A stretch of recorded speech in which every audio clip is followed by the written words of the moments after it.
Përshëndetje të nderuar e shikues, mirë se erdhët në jashtë kontrollit. Jemi sërish së bashku çdo të hënë të martë të njëjtë dhe të premte ku fokus kemi aktualitetin politik në Shqipëri, Kosovë, rajon dhe gjeopolitik. Të martave si zakonisht jemi tek gjeopolitika dhe kam të ftuar si gjithmonë mikun e emisionit Dritan Gozhej. Dritan, kënaqësi që të kam. Si gjithmonë për ftesën. Dritan, gjatë paktën prej të premtes kur kemi qenë bashk, ka patur, domethënë, nga të gjitha palët, si nga Hamasi, si nga Izraeli, pretendime për shkelje të armëpushimit.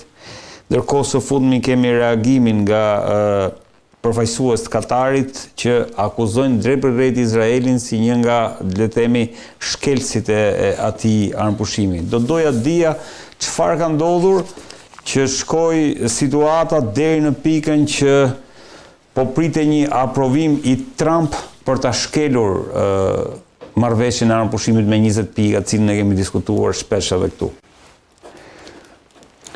Që nga fillimi i kësaj marrëveshje armëpushimi, Izraeli është evidentuar në 120 raste të cilat i ka shkelur armëpushimin, dhe të 120 rastet kanë bëjnë me goditje të jo direkt Hamasit, por të grupeve të tjera të armatosura që janë luftuar për krah Hamasit në Gaza, në aspektin ka ndërhyrë për të mbrojtur kolaboracionistët. Pra Izraeli ka ndërhyrë për të mbrojtur kolaboracionistët vetë në radhë të palestinezëve. Ka ndërhyrë ushtarakisht, ka ndërhyrë ushtarakisht, me bombardime, me dron, me avion dhe me artilleri toksore. Dhe në këto bombardime, në këto ndërhyrje, në këto ditë ka 84, gjithsej 84 palestinezë të vrarë. Për shkak të ndërhyrjeve të Izraelit. Për këtë arsye dhe Katari e ka deklaruar rrethgurt se Izraeli ka akuzuar Hamasin për ndërhyrje për arsye se Hamasi ka marrë veprime ushtarake kundër këtyre grupeve të armatosura që kanë qenë kolaboracionistë, pra e kanë shërbyer pushtimit të ushtrisë pushtuese izraelite në Gaza. Dhe në këtë aspekt, kjo ka ndodhur vetëm në territorin e kontrolluar nga Hamasi dhe për këtë arsye Izraeli e ka quajtur këtë si prishje të armëpushimit. Por prishja e armëpushimit do ekzistonte në rastin se Hamasi do sulmonte forcat izraelite. Hamasi nuk i ka sulmuar forcat izraelite, por ka sulmuar këto grupe. Po, nisemi nga ideja që Hamasi do të shkojë drejt armëpushimit apo le të themi sipas planit me 20 pika. Ka, domethënë, a nuk është Izraeli në drejtën e vet që jo, është mbesim aty ku e thatë ju. Nuk mbesim direkt te ideja, pra nuk shkojmë në asnjë vend tjetër. Ajo është ide. Nuk ka as bisedime. Nuk kemi kaluar akoma te faza e dytë. Thjesht ide. Pra ideja mbetet te ideja dhe ti nuk apo deri në këtë pikë Hamasi. Deri në këtë pikë Hamasi është në rregull, pra nuk e ka kaluar atë vijën e verdhë që është përcaktuar ku janë tërhequr forcat izraelite, pra Hamasi nuk ka kaluar atë. Pengjet i ka kthyer. Pengjet e gjalla i ka kthyer. Deri tash i ka kthyer edhe një pjesë diku të rreth në 14-17 të vrarë, pra mbetet akoma të tjerë, pra se duhen nxjerrë nga rënojat ku janë. Pra është një proces në vazhdim, nuk është një proces i mbyllur, edhe kjo faza e parë. Është proces i cili po vazhdon, ndërsa Izraeli ka shfrytzuar situatën, pra për mos kthimin në kohë të këtyre pengjeve të vrara dhe ka bllokuar totalisht në Gazën, edhe për territorin tjetër dhe përveç që ka shkelur armëpushimin. Pra armëpushimi nuk e ka shkelur vetëm duke bërë goditje, armëpushimin e ka shkelur nga ana humanitare. Ishte parashikuar që në këtë fazë deri ditën e sotme, pra deri në këto momente që ne po flasim, këtë darkë që po flasim, duhet hynin 6600 kamion me ndihmë humanitare në Gaza. Ndërsa deri më sot kanë hyrë vetëm 986 kamion me ndihmë humanitare. Pra imagjinoni nga 600 kamion që do të hynin në ditë, janë lejuar vetëm 84 deri në 92 kamion të hynë në ditë. E qartë. Pra kjo është edhe kjo përbën shkelje të armëpushimit sepse parashikonte që të hynin. Nuk e ka hapur asnjë ditë pikën e kalimit të Rafës, e cila ndodhet në kufi me Egjiptin, pra ajo vazhdon të mbetet e mbyllur. Nuk e ka hapur Dritan që ishte pjesë. Nuk ka argumenta herë, me fjalë për çdo ditë Izraeli nxjerr nga një argument të ri, pra ndryshon argumentin në mënyrë që ti mos të mund të kapesh asnjëherë dhe të sqarohesh me një argument. Ndërkohë Dritan J.D. Vance është nisur drejt Tel Avivit për të bërë të mundur pikërisht këtë, të bindë Netanyahun që mos të prish armëpushimin. Aty është Jared Kushner dhe Witkoff, i dërguari special i Trump.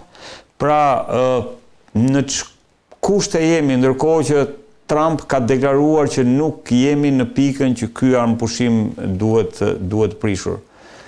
Pse Netanyahu, pse Shtetet e Bashkuara të Amerikës janë gjatë gjithë kohës të friksuar? Nga pala palestineze, pra nga pala palestineze, gjitha grupet armatosura e kanë respektuar armëpushimin. Pra këtë armëpushimi, këtë fazë të parë, cilën kanë rënë dakord. Fazën e parë kanë respektuar 100%. Kanë respektuar 100%. Pra Hamasi nuk ka thënë në asnjë moment që nuk dhe, po ka thënë që kërkon pak kohë sepse ka vështirësi për të nxjerrë trupat që ndodhen në Rënoja, që ndodhen në Rënoja, dhe pra nuk ka thënë që nuk dhe, pa kërkon kohë për këtë gjë. Dhe për këtë ka kërkuar edhe ndihmë të specializuar, ndihmë cilën e ka ofruar Turqia, por që deri në këto momente nuk ka lejuar Izraeli forcat Turqinë që të fusi këto grupe të specializuara për kërkimin e këtyre, për nxjerrjen e këtyre pengjeve të cilat janë të groposura në Rënoja. Pra kjo ka ndodhur. Dhe ky është respektimi nga ana e Palestinës, kurse nga ana e Izraelit nuk kemi respektim. Izraeli për dy arsye. Para është arsyeja personale e Netanyahu, për arsye se tashmë Netanyahu i kanë lënë afat 2 javë gjykata për të paraqitur në gjykat, pra ka lënë datën, ka 2 javë kohë për të bërë gati për të paraqitur në gjykat, dhe në rast se Netanyahu e rifillon luftën në Gaza, atëherë ndërpritet procesi gjyqësor sërish, siç është ndërprer deri më sot. Po, se vendi do jetë në luftë ashtu. Vendi është në luftë. Kjo është ana personale. Nëse në anën tjetër, në anën operacionale, ai kërkon që të mbajë ngrehur çështjen në Izrael. Pra, do të kemi gjë parasysh. Në rast se Netanyahu nuk do ta mbante, pra, në momentin që Netanyahu do të dalë nga kjo luftë, pra kjo luftë mbaron, vazhdon edhe aplikimi i asaj faze të dytë që mund të jetë fillojnë bisedimet për fazën e dytë të gjitha. Në këtë moment populli izraelit atje do të kërkojë, pra, opozita izraelite do të kërkojë dorëzimin e qeverisë nga ana e Netanyahut, sepse ata do ta përdorin politikisht. Pra i bie që të humbasi edhe për fuqinë e tij politike të që aktualisht ka, kurse nga Shtetet e Bashkuara të Amerikës kërkohet me çdo kush që të mbahet parasysh se Trumpi vuri në këtë mes fytyrën e tij.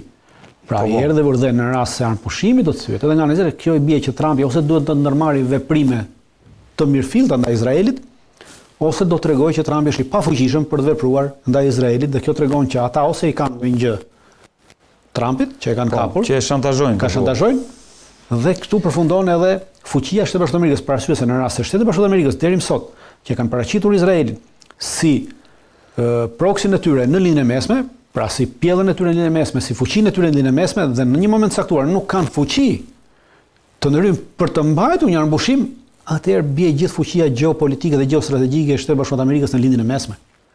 E qartë, e qartë. Për këtë arsye janë shumë të angazhuar që ta mbajnë. Po, J.D. Vance, këtë domethënë sipas New York Times, J.D. Vance po ton sepse sido që të jetë është i detyruar nesër që të paktën për sy e faqe të opinionit amerikan, i cili siç kemi thënë se ka ndryshuar qëndrim ndaj veprimeve të Izraelit, dhe në rast se nis këtë veprim sërish, atëherë çfarë do të kemi? Do të kemi një thellim të mëtutjeshëm të rënjes të mbështetjes së Izraelit. Shikoni, edhe Evropa, e cila me nënshkrimin e kësaj marrëveshje çka ka bërë, e ka ngrirë për momentin çdo lloj marrëdhënie ekonomike me Izraelin.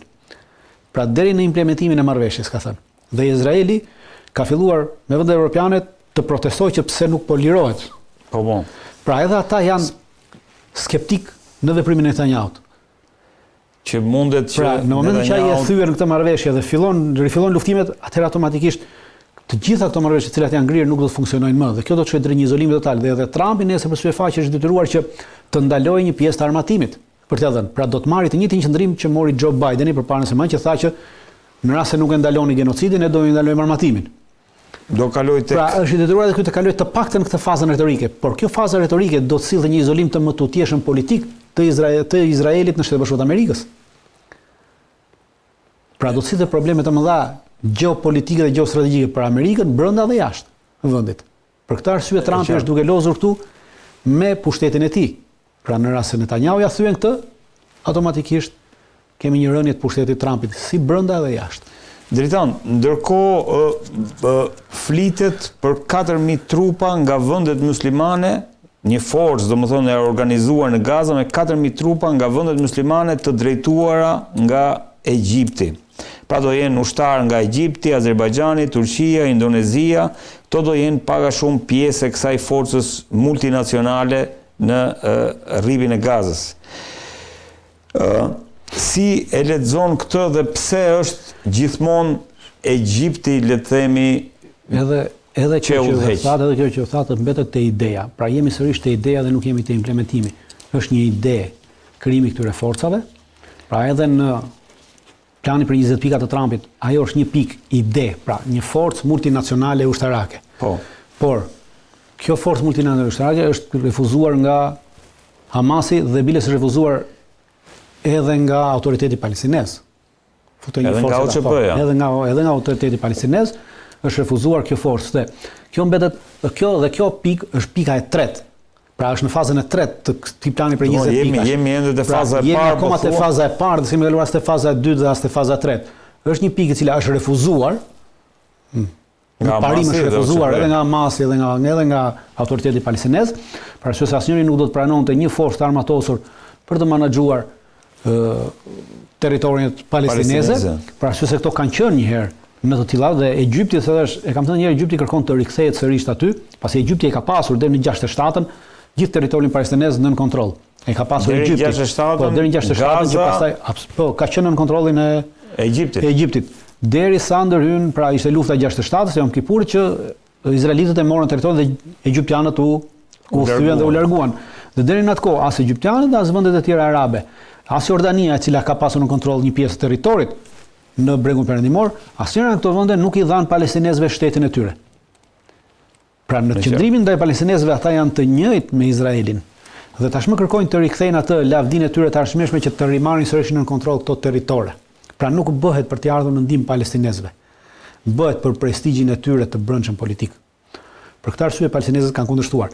Vetëm izraelitët e përkrajnë të, sepse çdo që tjetë, çfarë do lloj force huaj i heq të drejtën palestinezëve për sovranitet në territorin që ata jetojnë dhe kontrollojnë. Po, e qartë. Dhe Izraeli ka bërë një ligj të posaçëm në 2018-ën, ka mbërritur një ligj që quhet ligji bazik për kombin. Dhe në atë ligj thotë që të drejtën për të pasur shtet në këtë territor kanë vetëm hebrejt. Pra është i njëjti ligj që bëri nazizmi. Gjermania naziste bëri të njëjtin ligj që të drejtën për të pasur, për të jetuar në shtetin gjerman kanë vetëm gjermanët dhe i vriste të gjithë të tjerët. Të njëjtën gjë kanë bërë edhe izraelitët në 2018-ën me ligj të posaçëm, është ligj.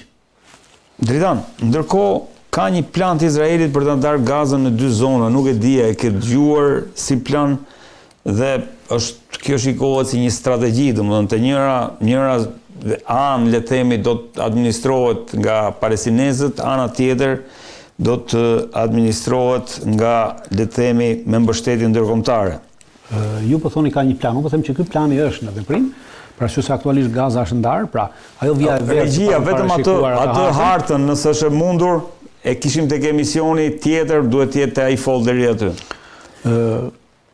Aktualisht Gaza është ndarë në 2 pjesë, pra në një pjesë e cila kontrollohet nga Hamasi dhe nga grupet e tjera të armatosura që kanë luftuar për 2 vjet kundër pushtimit të Izraelit, dhe pjesa tjetër kontrollohet nga ushtria izraelite, por duke qenë se Izraeli ka ndërmend të mos rrezikojë më shumë tashmë forcat e tij brenda këtij territori të kontrolluar, pra në atë 5% të territorit që është nën kontrollin e Izraelit, atëherë ka vendosur që në këtë territor, së bashku me ndihmën e Emirateve të Bashkuara Arabe, të bëri ndërtim aty me ndihmën e Emirateve të Bashkuara Arabe, tek kjo pjesë e kontrollon, duke financuar, duke mbajtur. Mundur që ta shikojmë që të mundemi edhe ta ilustrojmë. Duke financuar dhe duke mbajtur në këtë territor këto grupe të armatosura të cilat luftuan për krah, këto grupe të armatosura të këtyre kolaboracionistëve palestinezë për krah Izraelit, që luftuan për këto 2 vite kundër në këtë territor.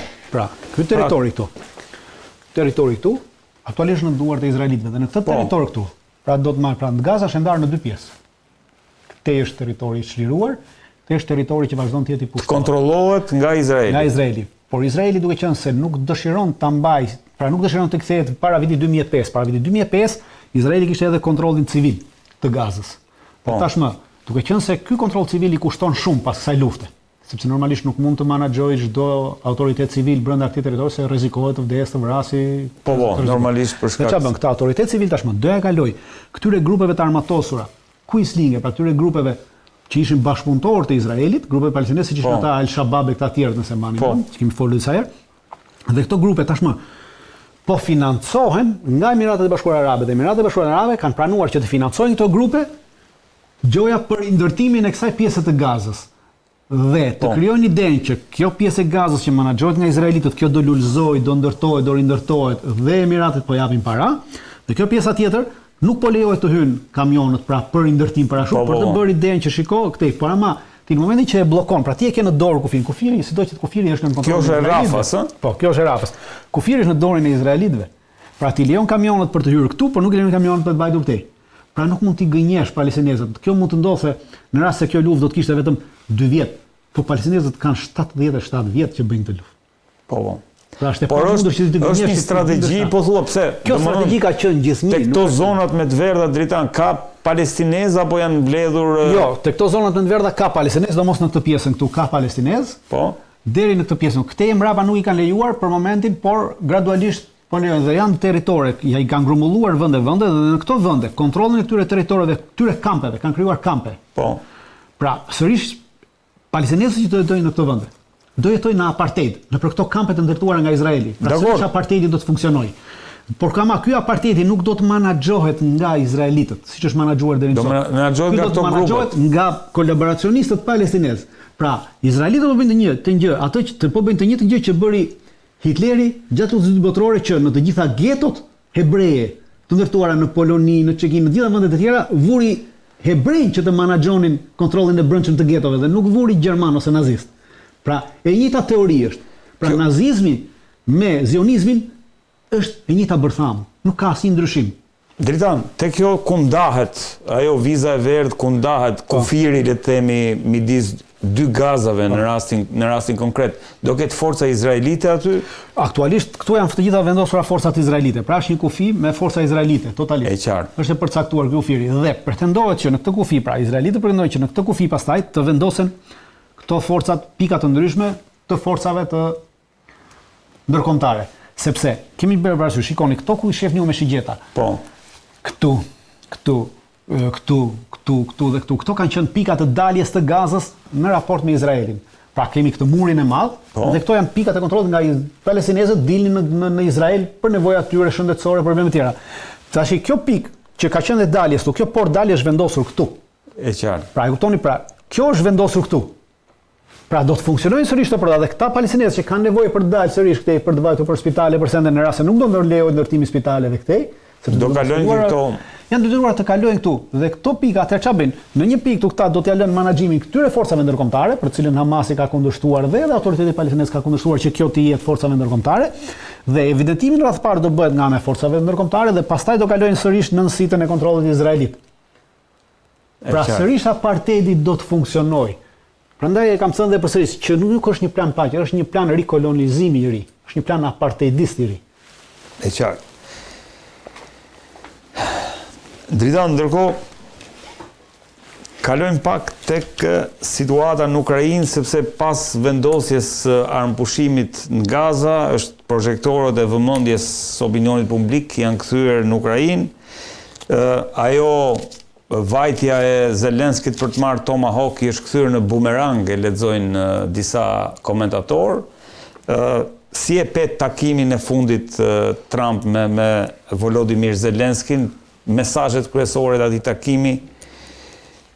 Shiko, takimi pavarësisht asaj se Ukraina nuk arriti të merrte atë për cilën kërkonte, por edhe po ta merrte edhe nuk do sillte ndonjë ndryshim. Pra të dyja palët ishin të vetëdijshme dhe janë të vetëdijshme si Ukraina si amerikanët që Tomahawku nuk përbën ndonjë ndryshim në rrjedhën e luftës. Pra nuk e ndryshon rrjedhën e luftës. Thjesht është një PR për të dyja palët. Pra marrja e Tomahawku do të ishte një sukses politik për anën e Zelenskit, sukses politik cilin do ta përdorte për nevojat të brendshme dhe për nevojat të jashtme, për financime të mëtutjeshme, për të vazhduar financimet dhe për të mbajtur pushtetin e tij. Jo, po do të dëshmonte edhe një qëndrim të Shteteve të Bashkuara të Amerikës në raport me luftën. Nuk ndryshon asgjë në raport me luftën. Jo, nuk ndryshon realitet, po qëndrimin ti e lexon momentin që kjo do të sillte një angazhim më të utjeshëm. Për këtë arsye thash është çështje PR-i, sepse në rast se Shtetet Bashkuara të Amerikës do të jepnin ato dhe unë jam i bindur që ato do të japin, po në një fazë të dytë, pra më vonë do të japin sërish në një fazë të dytë. Do të sillte një unifikim më të madh të vendeve të Bashkimit Evropian kundrejt ndihmës për Ukrainën, për arsye se tashmë kemi edhe vendet të Bashkimit Evropian, pra përjashtoi gjithnjë Hungarinë dhe Slovakinë, edhe Çekinë, që është tash bashkëngjitur edhe Çekia për mos vazhdimin e ndihmave ndaj Ukrainës, ndihmë ushtarake, po kemi edhe vende të tjera brenda Bashkimit Evropian, të cilët kanë filluar të ngrejnë zërin për mos dhënien, pra kemi si Italisja që dhënia e këtyre tomahawkëve do të krijonte këtë idenë se Amerika është angazhuar e gjitha në luftë, ndërkohë që nuk është realiteti i tillë, dhe do të vazhdonin për krajen edhe më të thjeshme të Ukrainës dhe do të ndihmonte europianët në mbajtjen e gjendjes së frikës në Bashkimin Evropian ndaj qytetarëve tyre për të thënë që shiko, duke qenë se do i japin tomahawk, kjo do të shkojë në përshkallëzim të luftës, do të atërojë Rusinë që të na sulmojë sepse duhet përshkallëzuar lufta dhe do të vazhdonin të mbanin gjendjen e frikës dhe të vazhdonin financimet për të gjithë rrjetin e prodhimit të armatimit, i cili është i përket gjithë oligarkisë, pra. Nuk është një rrjet armatimi, pra industrisë të armatimit, e cila është një industri oligarkike totale. Në Shtetet e Bashkuara apo? Edhe në Evropë. Edhe në Evropë. Është një të gjë. Po, Dritan, ajo që thash nga ishim në pikën që dhe këtu e kemi diskutuar që Trump dhe retorika, le të themi, e Shtetet e Bashkuara të Amerikës në raport me luftën e Ukrainës, sikur filloi të merrte anën e Ukrainës, saqë Trump arriti deri aty sa deklaroi që Ukraina mundet që t'i çlirojë ato vendet territoret e pushtuara, madje mund të shkojë edhe deri, mund të godas edhe deri në brenda Rusisë. Ndërkohë kemi këtë, le të themi, përmbysje dëgjës nga ideja që Ukraina mund Rusinë, kemi kaluar tek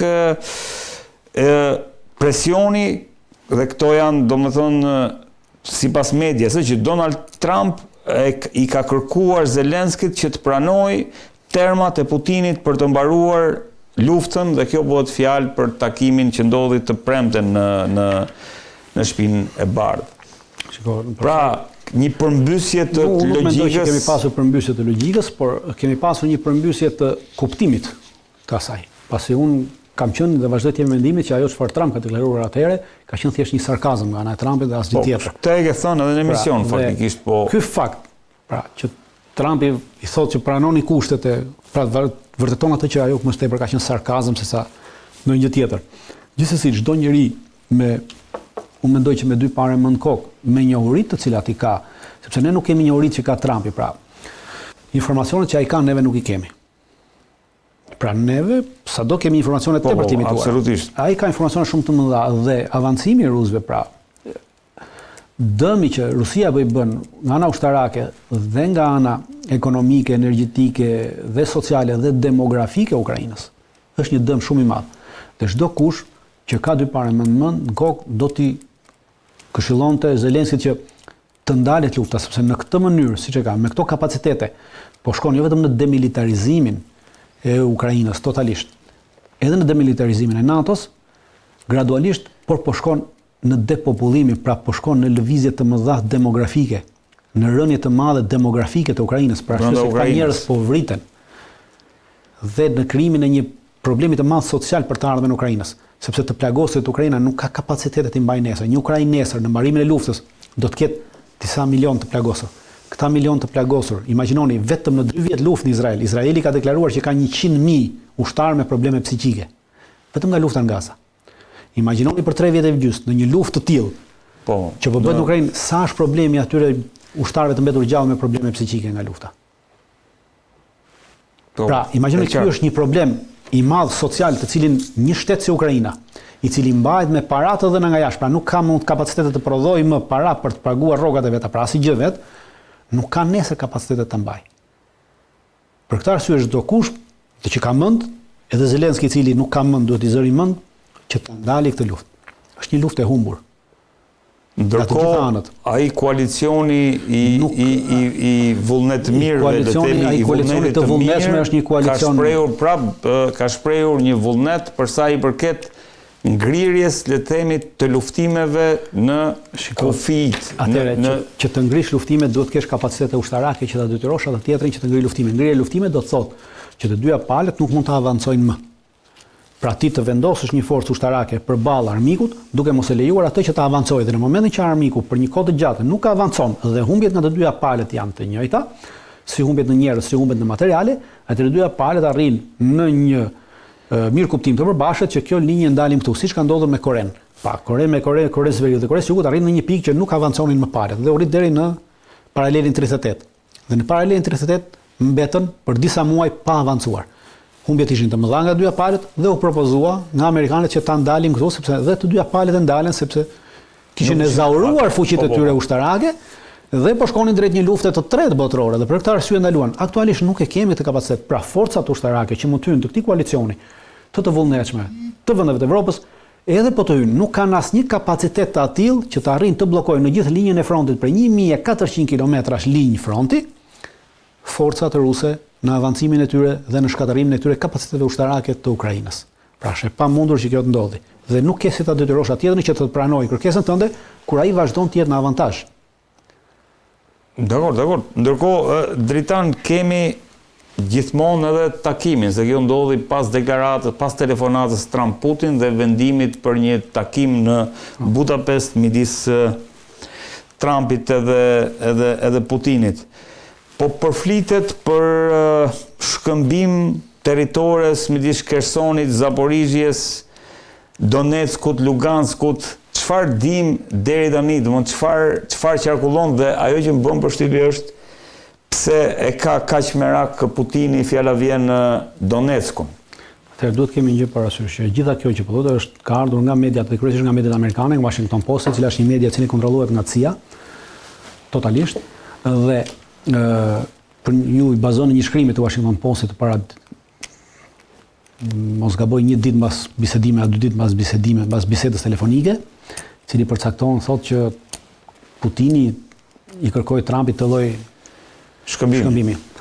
Në realitet nuk ka ndodhur gjë e tillë dhe nuk mund ndodhi gjë e tillë. Gjitha kjo është pjesë e asaj luftës hibride që Perëndimi është duke bërë ndaj Rusisë. Do të kemi një parasysh çfarë do të lufta në konceptin e vetë është hibride. Pse është hibride? Dhe termi hibrid është një term i shpikur nga Perëndimi. Pra, nuk është një term që i përket as doktrinës dhe as parimeve ushtarake ruse. Në doktrinën dhe në parimet ushtarake ruse dhe në konceptin ushtarak rus, termi hibrid nuk ekziston fare, nuk e gjen në asnjë dokument të tyre. Nuk e gjen. Termi hibrid është i shpikur nga Perëndimi, për arsye se Perëndimi, duke qenë se ka bërë disa lufta kundër terrorizmit, lufta kundër asaj, lufta kundër kësaj, pra këto i ka quajtur luftra hibride, luftra kundër dronëve, luftra kundër luftra diplomatike gjithë, por në konceptin e vet, çdo lloj lufte është luftë hibride, sepse ti bën një luftë konvencionale e cila është që bën terren dhe normalisht që paralel me kësaj ti shkon ke luftën mediatike, ke luftën diplomatike, të cilat shkojnë paralel dhe këto janë pjesë e asaj që quhet luftë. Pra, në total kemi një luftë, pavarësisht se koncepti është tjetër dhe është krijuar. Dhe këtu është ndarë lufta hibride dhe kjo që po bën Perëndimi tashmë me këto shkrime është pjesë e luftës hibride për të krijuar atë idenë brenda ultranacionalistëve rus që Putini është duke tradhtuar Rusinë në mënyrë që të arrihet që këta ultranacionalistë rus të organizojnë një lloj puçi ushtarak siç tentoi të bënte edhe Prigozhini me Wagnerin. Me Wagnerin në mënyrë që të rrëzojnë Putinin nga pushteti. Dhe është pjesë e kësaj lufte hibride që CIA është duke bërë dhe Perëndimi është duke bërë ndaj asaj. Putini nuk ka asnjë tagër sot për sot ligjor që të afrojë shkëmbim territoresh, për arsye se Lugansku, Donetsku, Zaporizhia dhe Kherson janë territore të cilat kanë kaluar me referendum si pjesë e Federatës Ruse dhe janë miratuar edhe në parlamentin rus. Pra i vetmi që ka tagrin ta bëjë këtë është vetëm parlamenti, nuk është Putini. Pra Putini nuk ka asnjë tagër ligjor për ta bërë këtë dhe as faktik për ta bërë këtë, por ideja në këtë aspekt, kjo lufta hibride zhvillohet në 2 drejtime. Pra, këto shkrime të japin në radhë parë duan të krijojnë konceptin që ky që ofron këtë do të thënë që Rusia është diktaturë, pra vendos Putini për gjithçka. Pra kjo ideja që ata janë diktaturë, ne jemi demokraci. Pra ndërkohë që këtej neve jemi një autokraci totale, pasi demokracia nuk ka funksionuar ndonjëherë dhe nuk kemi pasur ndonjëherë demokraci. Kemi pasur vetëm një skallë pronari moderne, asgjë tjetër, dhe krijojnë idenë se neve jemi të mirët, ata janë të këqijtë, sepse ai është personi që vendos atje, kurse këtej neve vendosim shumica që s'na pjerë kurkush, kurse atje vendos vetëm një person. E para kjo, dhe e dyta të krijojë këtë idenë që thash që të krijojë këtë ndarjen e brendshme. Dhe ultranacionalistët, sepse ka aktualisht sot ultranacionalistë të zëshëm në Rusi, të cilët flasin dhe i kërkojnë Putinit edhe haptazi dhe qeverisë ruse që të ndërmarrë sulme masive ndaj Ukrainës, të shkatërrojë gjithë, por problemi i këtyre njerëzve është sepse edhe Perëndimi, edhe këta njerëz nuk e kanë kuptuar asnjëherë konceptin e luftës në cilën bën Rusia. Pra, aktualisht kjo luftë që po ndodh nuk është vetëm një luftë për arsye territoriale. Perëndimi gjithnjë ka konceptuar luftrat për arsye territoriale sepse gjithnjë ka qenë kolonist, pra kolonialist. Kolonializmi vetëm në bazë territorit të përcakton luftë. Lufta që po ndodh aktualisht sot midis Perëndimit dhe Rusisë Sepse lufta po ndodh midis Perëndimit dhe Rusisë, po zhvillohet në Ukrainë me anë të Ukrainës, pra Ukraina po bën proksin, pra për këtë jemi të vetëdijshëm gjithë. Është një luftë për çështje parimesh dhe konceptesh. Pra, Rusia po ofron një luftë parimesh dhe konceptesh të ndryshme. Ndërsa Perëndimi ka një luftë parimesh dhe konceptesh tjera, një luftë në cilën të gjitha luftat që ka bërë Perëndimi nga mbarimi i luftës botërore deri më sot kanë qenë pa një objektiv strategjik. Le të marrim më të fundit luftën e Irakut në 2003-shin. Të rrëzojmë, u rrëzua nga pushteti Saddam Hussein dhe Bushi doli dhe tha që mission accomplished. Ndërkohë që për këtë mission accomplished, për këto muaj të cilët ndodhi kjo përplasje, ushtria amerikane humbi vetëm 74 veta. Ndërsa nga momenti që deklaroi mission accomplished deri në momentin që u tërhoqën trupat, 5600 ushtarak të vrarë. Pra, nuk ka pasur asnjë strategji për çështjen e luftës, nuk e ka konceptin e strategjisë luftës. Nësa rusët kanë një koncept strategjik, demilitarizim të kësaj, dhe po ecin drejt kësaj demilitarizimi. Dhe koncepti ka të bëj, kur sulmon pjesa tjetër, pra hajtë të sulmojmë siç sulmon Izraeli të shkatërrojmë gjithçka, kurse këta me goditje kirurgjikale, pra po mundohet të japi potës tjetër një lloj koncepti të ndryshëm. Në rast se nuk e kuptojmë konceptin në cilin ata funksionojnë, neve kemi të vazhduar gjithnjë të ecim në rrugë të gabuar dhe nuk do mundemi asnjëherë as të fitojmë dhe as të shkojmë drejt një paqe. Cili mund të jetë skenari dritan i takimit Trump-Putin?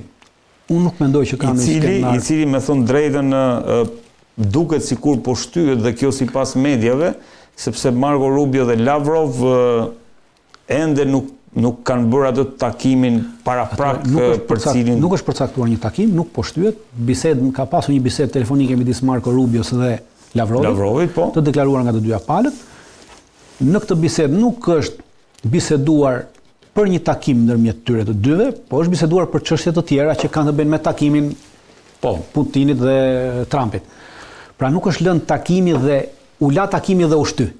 Atëherë do themi që u shty, pra nuk po ndodh. Në momentin që do lihet një takim, unë mendoj që takimi dhe është përcaktuar në bisedën e tyre që takimet midis Marco Rubios dhe Lavrovit do të ndodhin në Moskë. Pra Marco Rubio do të udhtojë drejt Moskës.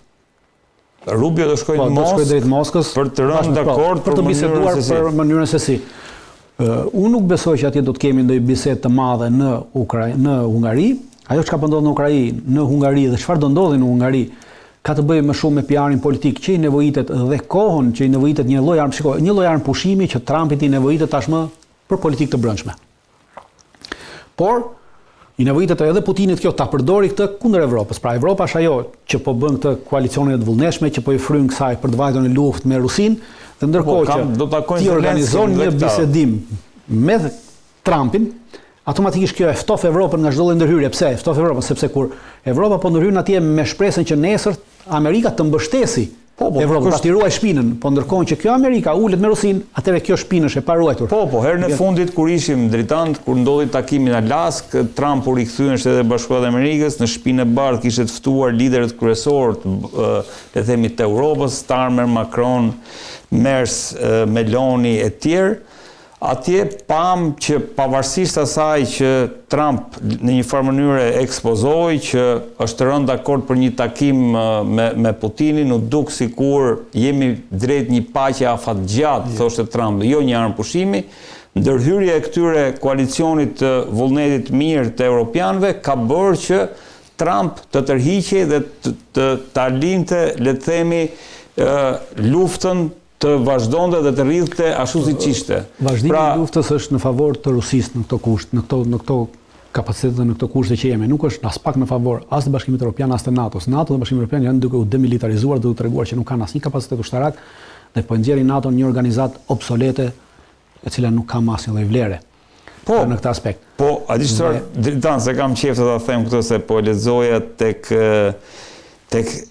ekonomist, më duhet The Economist, thot me ritmin e drejtanishëm Putinit do t'i duhen 103 vjet për të pushtuar gjithë Ukrainën. Nuk e di e ke parë. Prandaj është e kam parë, pra për koncept të thash, këta hyn në konceptin kolonialist që të pushtimit të territoreve. Prandaj them janë dy koncepte të ndryshme të cilat luftojnë aktualisht. Perëndimi ka konceptin e marrjes territorit. Pra unë e marr territorin, po ti nuk e kontrollon territorin. Prandaj e dha shembullin e Irakut. E mori territorin e Irakut, po nuk e kontrollonte territorin e Irakut. Dhe degeneroi në një luftë civile, në një shkatërrim dhe në humbje të mëdha. Ky është koncepti në cilin perëndimi funksionon. Pra ta marr territorin dhe thënë fitova luftën, ti s'ke fituar asgjë. ti fiton luftën kur e kontrollon territorin. Dhe si e kontrollon territorin? Kontrolli i territorit vjen duke eliminuar fuqinë ushtarake të armikut. Dhe kjo është koncepti strategjik i Rusisë, që e kanë vendosur detyrë forcave tyre ushtarake, pra demilitarizimi totalisht i Ukrainës. Ky demilitarizim nesër çfarë do të bëj? Në rast se këta pavarësisht se çfarë lloj llogaritë që ta kanë bërë totalisht gabuar, pra nuk funksionon në atë aspekt siç e kanë bërë këta, të llogaritje, demilitarizimi do të thotë që për një kohë shumë të shkurtër, Ukraina të mos ketë më kapacitete ushtarake për të mbajtur. Aktualisht në rast se çdo gazetar që ka shkruar këtë dhe kjo media që ka shkruar këtë, Financial Times, në rast se do të lexuar The Economist. The Economist. Në rast se do të lexuar atë tjetrën regjia. Para 2 javësh ka pasur një shkrim interesant, për herë të parë ndodh se ky shkrim në Ukrainë, Ukraina Pravda. Ukraina Pravda, e cila është gazetë shtetërore, pra gazetë e qeverisë. Para 2 javësh. Para 2 javësh ka pasur një shkrim shumë interesant, e cila tregonte për çështjen se si ndodhet gjendja e frontit. Dhe ajo thoshte që fronti është në rënje për arsye se thoshte, nuk ka mungesë trupash, duke pasur mungesë trupat. Në të gjithë dhe ajo merrte Zaporizhen. Kishte vajtur në Zaporizh dhe thoshte, në këtë zonë e Zaporizhes, pika nga pika, pra pika ushtarake në front, në vijën e frontit, ukrainase nga pika tjetër, ishin me largësi, fillonin nga 300 metra deri në 1800 metra për këtë mungesë. Dhe thoshte në këtë 300 metrash, që është shumë madh, shumë diferenca shumë e madhe 300 metra, sepse ti e ke terrenin e pyllëzuar, hynin me nga 2 dhe me nga 3 forcat ruse dhe kalonin në thellësi. Duke kaluar në thellësi, atëherë ishin evidentuar që forcat ruse me nga 3 veta, që i kemi parë edhe me filmime me nga 3 veta që kanë filluar kalonin këtë territor, pra në këtë hapësirën për 300 metrash, për 500 metrash, për 800 metrash, për 1800 metrash, pra ai fuste dhe kishin arritur të kalonin dhe të evidentonin deri në thellësinë 12 kilometra, në thellësinë 12 kilometra ndodheshin operatorët e dronëve. Dhe pasi evidentonin vendodhjen e operatorëve të dronëve, atëherë jepnin këtë vendodhje forcave ajrore ruse të cilat bombardonin, dhe ka pasur raste që kanë mbritur deri në 25 kilometra ku përcaktonin vendodhjen e artillerisë dhe është goditur edhe artilleria dhe bazat e logjistikës. Prandaj koncepti, këtë thoshte Ukraina Brafta dhe kushdo mund ta gjejë në Ukraina Pravda këtë para 2 javësh. Pra shkrimi i Ukrainës Pravda nuk është ajo që po thotë Dritani. Dakor, po. E pranojnë ata. Dhe e dyta thoshte problemi më i madh i kësaj lufte është logjistika. Dhe këta që kanë shkruar nuk kuptojnë konceptin e thellësisë strategjike dhe thellësisë strategjike të logjistikës. Rusia aktualisht ka thellësi strategjike, pra logjistikën e saj ka të garantuar, ti nuk e rrëpudon ajo prodhon çdo ditë. Ukraina nuk ka logjistikë të garantuar, për arsye se duke mos pasur forcë ajrore dhe mbulimin ajror ka 0. Aktualisht gjithë logjistika që vjen është nën goditjen dhe baza logjistike i ka në kufi. Baza logjistike i ka këtu, në kufi me Polonin. Baza logjistike. Po. Dhe imagjinoni baza logjistike që të vijë deri këtu. Pra është një rrugë gjatë e cila është nën kontroll totalisht, sepse është territori pa kontrolluar, i pambajtur, sepse ka përmbledhur forca këtu. Dhe kjo është e kushtueshme. Logjistika e tillë është tepër e kushtueshme dhe për këtë fliste edhe ky shkrim. Pra, shkrim fliste edhe për çështje logjistike, e cila është problem i madh për të sjellë sot është karburant. Dakor, po, Dritan, kjo viza aty, a nuk është harta e Khersonit kjo, domthon kjo këtu. Po. Domthon Khersonin, Zaporizhen dhe Donetskin ende nuk i ka marrë tërësisht Rusia, nuk i ka pushtuar tërësisht. Jo, nuk i ka pushtuar. Të thoshte ky shkrimi se këtu e ka marrë dhe hartën. Po këtu është problemi. Thotë i duhet 5 vjet me këto ritme. Nuk i duhet 5 vjet me këto ritme. Unë ja them dhe vitin në 2027 kjo mbaron janë të gjitha të marra, sepse nuk llogaritet me ritmin se këta që gabimi tyre është llogaritet me ritmin që ecën. Pra sot ata mund të ecin 1 kilometër, 100 metra dhe duke llogaritur ti me ritmin ditor të marrjes së territorit, ata bëjnë gabim të tjerë. Nuk llogaritet në këtë mënyrë. Lufta nuk llogaritet me ritmin ditor të ecës, llogaritet me kapacitetet tua ushtarake dhe shkatërimin e kapaciteteve ushtarake të armikut. Pra në momentin që ti eliminon forcat armike dhe ky nuk ka fuqi, si thua. Ky 300 metrash i nesër bëhet 1 kilometër. Kur bëhet 1 kilometër, ai hyn këtu dhe të krijon ato xhepat. Pra, shikoni se janë krijuar këto xhepat. Për këtë arsye krijojnë këto xhepat, sepse ti nuk e kapacitet të mbash frontin në vit, pra, unison, dhe ai hyn dhe të krijon këto xhepat ose thesat operativ, që quhen ose xhep operativ, që quhet në terminologjinë ushtarake. Dhe ta lëviz të frontin, pra i fut në xhep operativ dhe kjo vjen humbje të kapaciteteve të tua ushtarake dhe njerëzore. Dhe në momentin që ti nuk do kesh kapacitete për ta mbajtur atë, çfarë do bësh ti? Je detyruar të tërhiqesh. Dhe atëherë si do justifikohet kjo gazeta nesër kur kapaciteti ushtarake ukrainase do të thonë në një moment caktuar që ne do të rriqemi në këtë vizë sepse nuk kemi më kapacitete ta mbajmë këtë vizë fronti. Në moment që do heqin atëherë këta do t'i marrin 10 kilometra brenda ditës. Atëherë në rast se do llogarisim me ato 10 kilometrash brenda ditës, me atë shpejtësi që kanë llogarisur, atëherë i bie që ta marri për 2 javë gjithë Ukrainën. Pra, kanë them, konceptin në cilin ata bazojnë është një koncept propagandistik për të krijuar idenë se Rusia nuk ka kapacitete, nuk ka fuqi. Është më shumë për PR të brendshëm politik të Evropës për të bindur qytetarët evropianë. Shiko, Rusia s'ka fuqi, po të kishte fuqi do i kishte marrë. Pra nuk e merr dot. Qëllimi i Rusisë në këtë aspekt nuk është marrja e territorit dhe asnjëherë s'ka pasur interes për marrjen e territorit të Ukrainës, sepse nuk e mban dot territorin e Ukrainës. Sepse në rast se do ta mbajë territorin e Ukrainës, duhet ta angazhojë gjithë popullin e saj. Por rusët e kanë parë historinë gjithnjë si një çështje për nga cila nxjerrin mësim, kurse perëndimi historinë e ka lexuar dhe e lexon vetëm si për të kaluar kohën, si çështje kalimi kohe. Rusët nuk e hyjnë më këtyre luftrave për arsye se kjo luftë do të sillte një depopulizim, pra një humbje demografike të tyre. Në luftën e dytë botërore, ata humbën 27 milion dhe është një humbje demografike shumë e madhe për një popullat. Një Ukrainë. Dhe tashmë ata nuk të rrezikojnë me që të humbasin edhe 10 milion rus për të marrë dhe për të mbajtur Ukrainën. Pra rusët e shohin historinë si leksion, nuk e shohin si për të ka çështje kalimi kohe. Ne perëndimorët e lexojmë, sa bukur themi dhe kaq të aty mbyllemi. Dritan, ndërkohë më bëri përshtypje që në takimin ose në lidhje me vend takimin në Budapest, Zelenski ishte shprehur që është vendi i gabuar.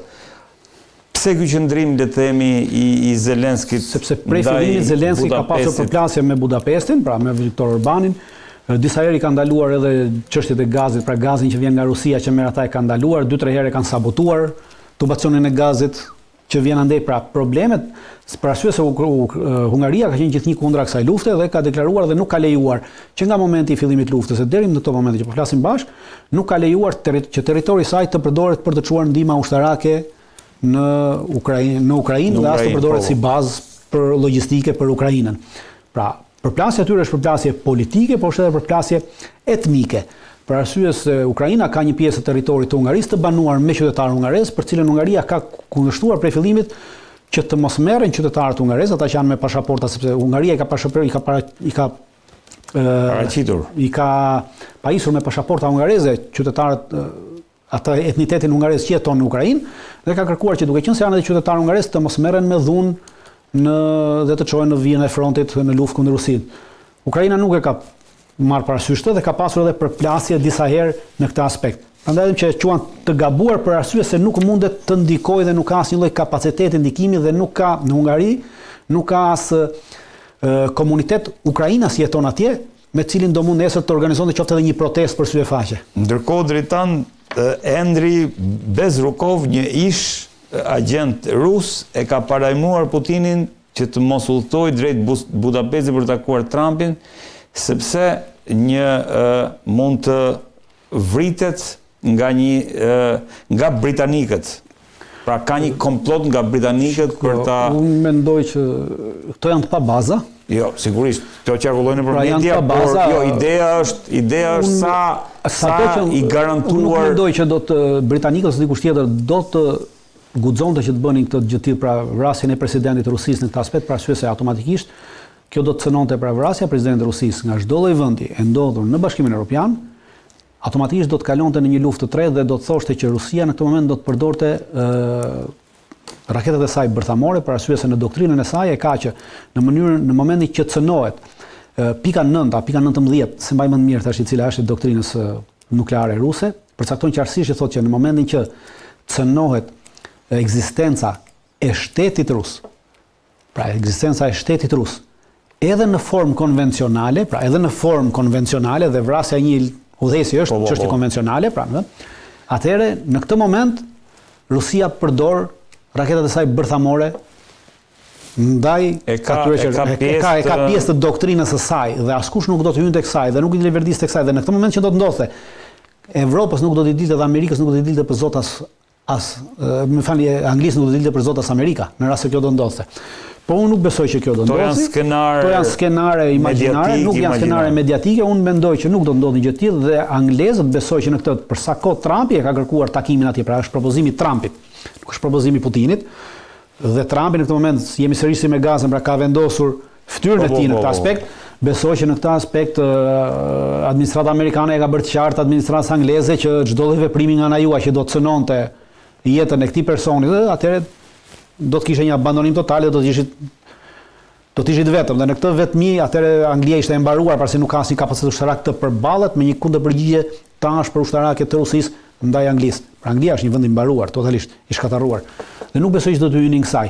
Normalisht që këto bëhen për arsye pastaj për të ngritur idenë që kjo është në rrezik edhe të anullohet takimi. Pra qëllimi është për herë të parë në fakt Putini shkon te një vend i BE-s. Sepse tashmë është ofruar, nuk është ai ka, shiko, deri para fillimit të luftës sa herë që Putini është ftuar në Bashkimin Evropian ka vajtur. Putini nuk e ka parë problem, nuk e ka pasur problem. Ka marrë pjesë sa herë kanë ftuar edhe në konferencat për siguri të Miniut. Ai ka marrë pjesë. Pra nuk ka pasur problem. Gjithnjë ka vajtur në mirëbesim.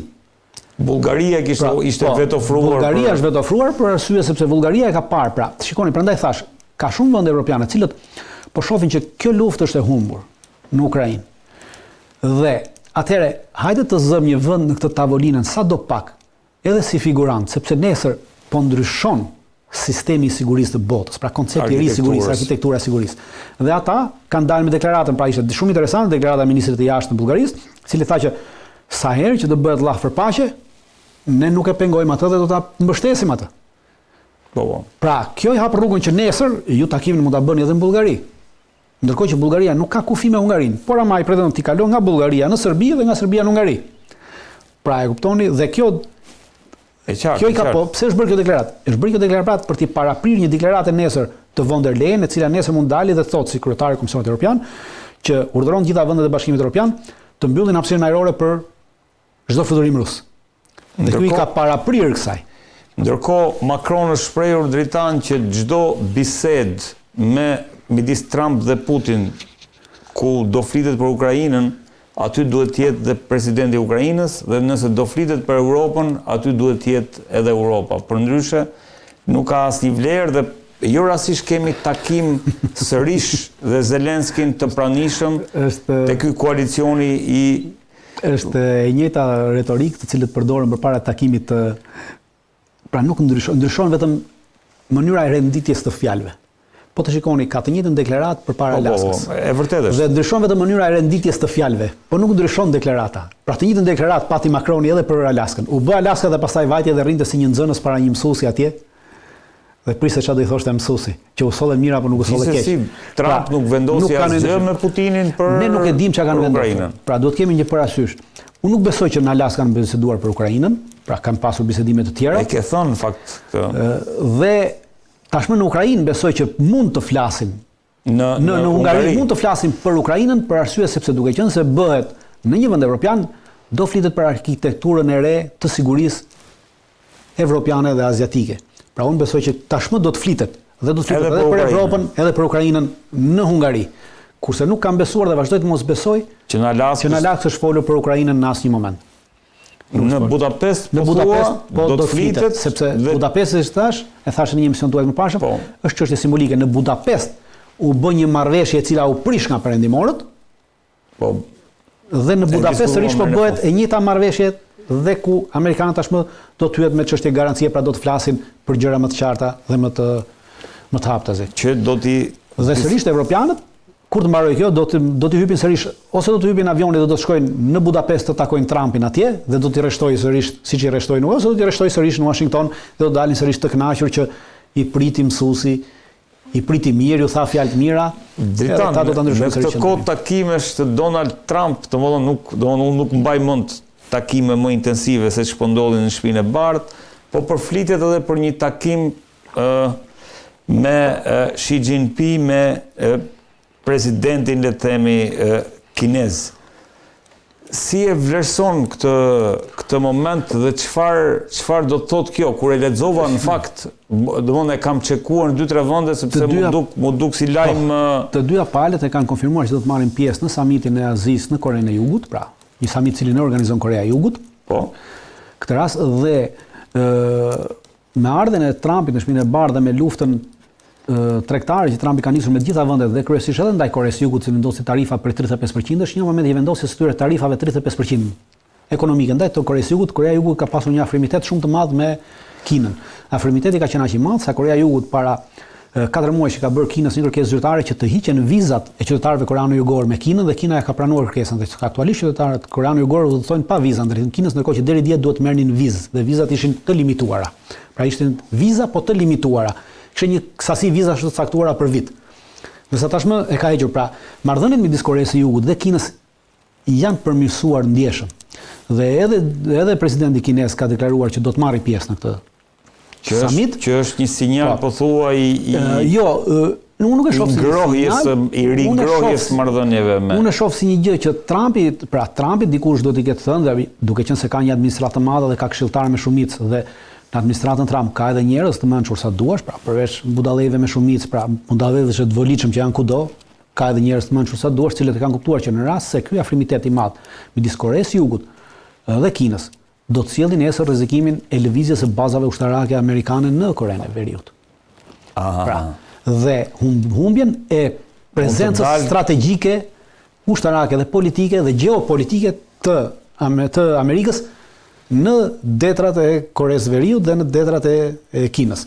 Prandaj, i është sugjeruar një qasje më ulët, qasje më ngrohtë, më afërt, në mënyrë që të mbajë këtë, sepse kjo mund të rrezikojë në prishje shumë të mëdha. Pra, nga kjo, çdo lloj prishje, çdo lloj përplasje mund të çojë në humb, vetëm Shtetet Bashkuara të Amerikës dalin të humbura.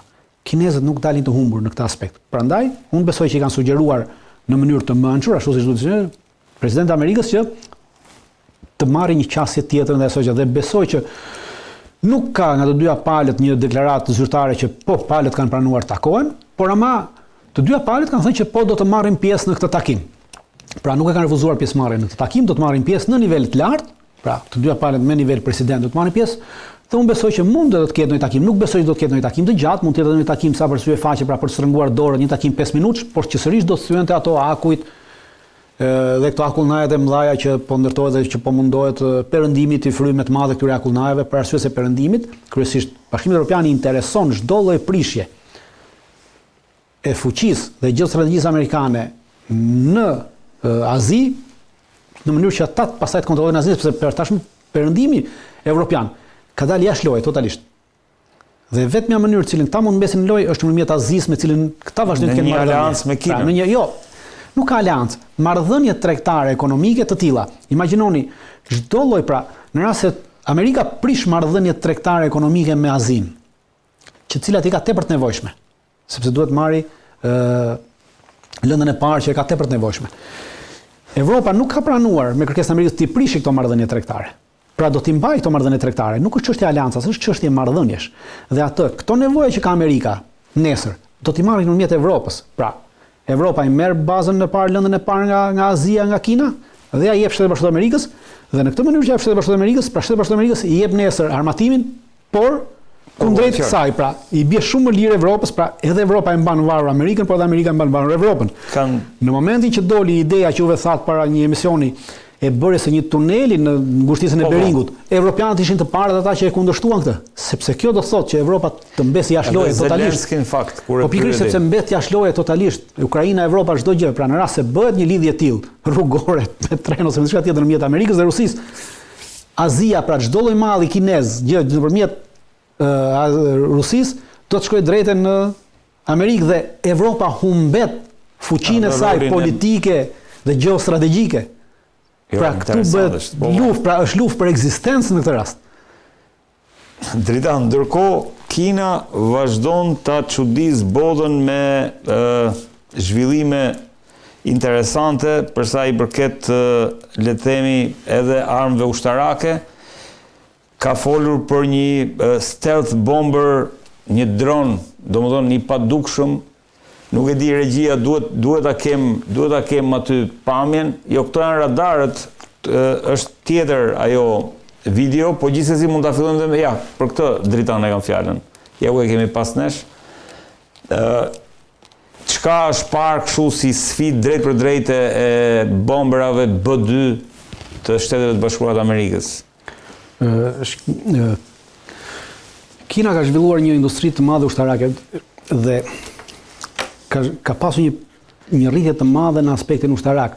Dhe kjo ka ardhur që pas luftës në 2003, që pas luftës në 90-ën.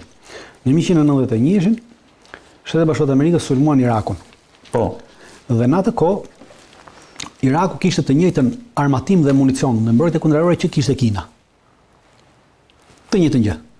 Dhe Iraku dështoi në ato 3 muaj luftime. Dhe kinezët, menjëherë pas përfundimit të atij konflikti në 91-shit, dërguan një komision të posaçëm me rreth 300 specialistë ushtarak të gjitha fushave dhe shërbimeve, Pra gjitha armëve dhe shërbimeve që ka ushtria. I dërguan dhe i lanë 6 muaj në Irak për të analizuar në mënyrë të qartë atë çfarë ka ndodhur. Dështimin. Dhe pas 6 muajsh, ata u kthyen në Kinë dhe kur u kthyen në Kinë ju la 4 muaj kohë që të përgatisin një raport të gjerë dhe të qartë se çfarë duhet bënte Kina për ndryshimin e kapaciteteve saj ushtarake.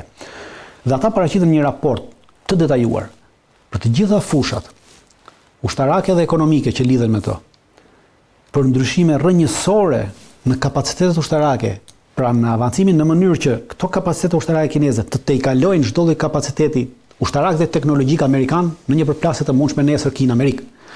Dhe që nga viti 1993 deri më sot, Kina ka ndryshuar edhe strukturën e forcave të saj të armatosura, ka ndryshuar gjithçka, edhe teknologjinë e saj, edhe fuqinë e saj ushtarake. Pra çdo gjë. Pra në këtë aspekt po në këtë aspekt ka punuar pra mbi bazë të këtij raporti të vitit 1993. Dhe kjo është baza e saj. Dhe ka ndryshuar dhe vazhdon të bëjë këto ndryshime teknologjike të mëdha. Po. Në mënyrë sepse ideja e saj është gjithnjë në përplasje nesër me Shtetet e Bashkuara të Amerikës. Pra kinezët kanë parë gjithnjë gjithmonë për B2 Spirit bëhet fjalë. Po kjo është vetëm në fushën e aviacionit, po kinezët kanë bërë përparime edhe në fushën detare dhe në gjitha. Pra aktualisht në fushën detare Kina ka më shumë anije se sa ka sot Shtetet e Bashkuara të Amerikës. Pra Shtetet e Bashkuara të Amerikës ka qenë fuqia navale, fuqia detare më e madhe, por tashmë është bërë Kina fuqia më e madhe detare në botë. Pra në aspektin e sasisë të anijeve luftarake që posedon. E qartë. Pastaj në ndarjen tyre mund ne, por në aspektin e sasisë në total, si sasi. Anija si sasi, Kina është më e përparuar. Prandaj nuk është në ndryshim i madh kjo që shihni. Pra ky avioni është në këtë koncept, ka pasur më përpara dhe më të do të thotë pa pilot, janë dron pa pilot. Bombera pa pilot, po. Domthon bombardues. Po është avion bombardues, janë stealth të padukshëm, po të pakapshëm nga radari.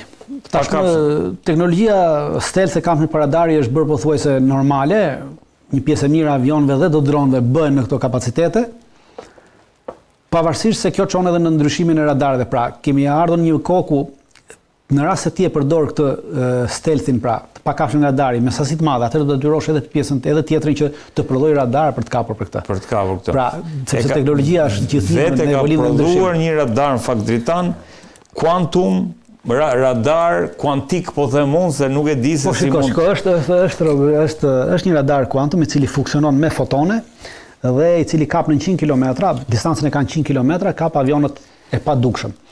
Po nuk është B2 Spirit. Të gjithë edhe F-22 edhe F-35, pra radar avionët sepse funksionon me fotone.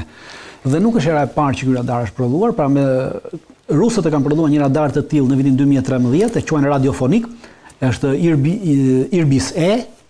Irbis E. Aktualisht prej vitit 2018 është në prodhim normal dhe është i vendosur në Su-35 dhe Su-57. Avionët. Po, në avionët Su-35 dhe Su-57 është vendosur ky radar, i cili funksionon, quhet radar radiofotonik, ndërsa kjo që ka bërë Kina e quajnë radar quantum fotonik. Pra, ideja e punës është e njëjtë.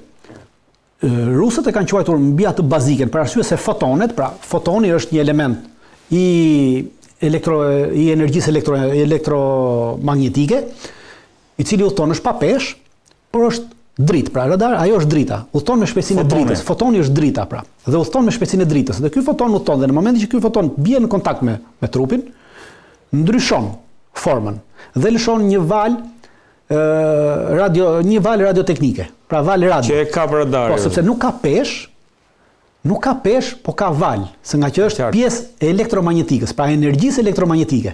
Dhe vala funksionon me fotonin. Dhe fotoni është drita dhe lëshon një valë, dhe këtë valë e ka radari.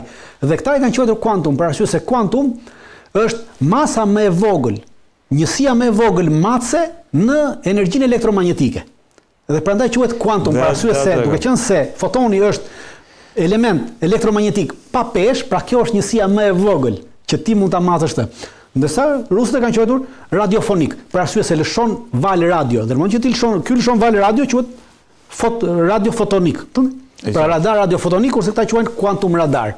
Pra thjesht ndryshimi i emërtimit, ndërsa parimi i punës është i njëjtë me atë që kanë shpjeguar rusët dhe që e përdorin te Su-35 dhe Su-57 dhe që quhet Irbis E. Pra çdo kush mund të hyjë dhe ta gjejë në internet të shkruaj radari Irbis E dhe aty e ke shpjeguar mënyrën dhe mënyra e shpjegimit të radarit do të kuptojë edhe funksionimin e këtij radari quantum radari që ka kineze. Dritan, të falenderoj shumë që të kishe, si gjithmonë. Në këtë pjesë të dytë të emisionit do të vazhdojmë sërish me gjeopolitikën. Kam të ftuar studiuesin dhe njëkohësisht botuesin e disa librave studimor, zotin Lutfi Bilali. Zoti Bilali, kënaqësi që ju kam. Kënaqësi çdo herë, zoti Varaku. Zoti Bilali, si po e lexon atë që aktualisht po ndodh në Gaza, ku po vazhdimisht po flitet për një përpjekje për ta thyer armëpushimin, qoftë kryesisht nga ana e Netanyahut, për shkak se J.D. Vance po udhton drejt Izraelit për të bërë të mundur mbajtjen e këtij armëpushimi, por edhe nga situata tjera që Izraeli pretendon të paktën nga vrasja nga ekzekutimi i disa qytetarëve palestinezë në Gaza, çka do më thonë, palët në një farë mënyre janë dhe armëpushimi është tejet i brisht në momentin që flasim.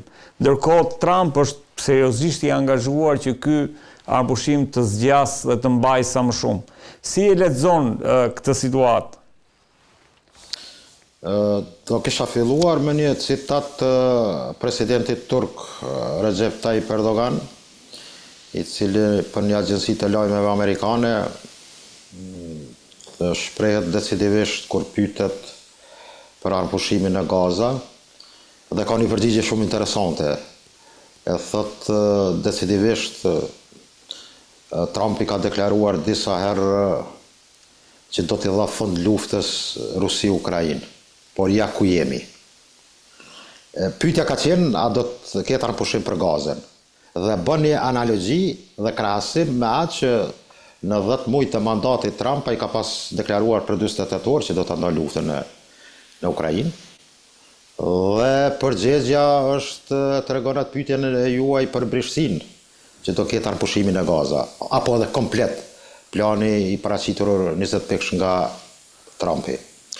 Mendoj që paqet e kemi në lindjet e afërt apo në konceptin më të gjerë gjeografik, në lindjet e mesme është vështirë realizueshme. Janë shumë arsye, janë shumë faktorë. Po të nisëm nga ajo në Gaza.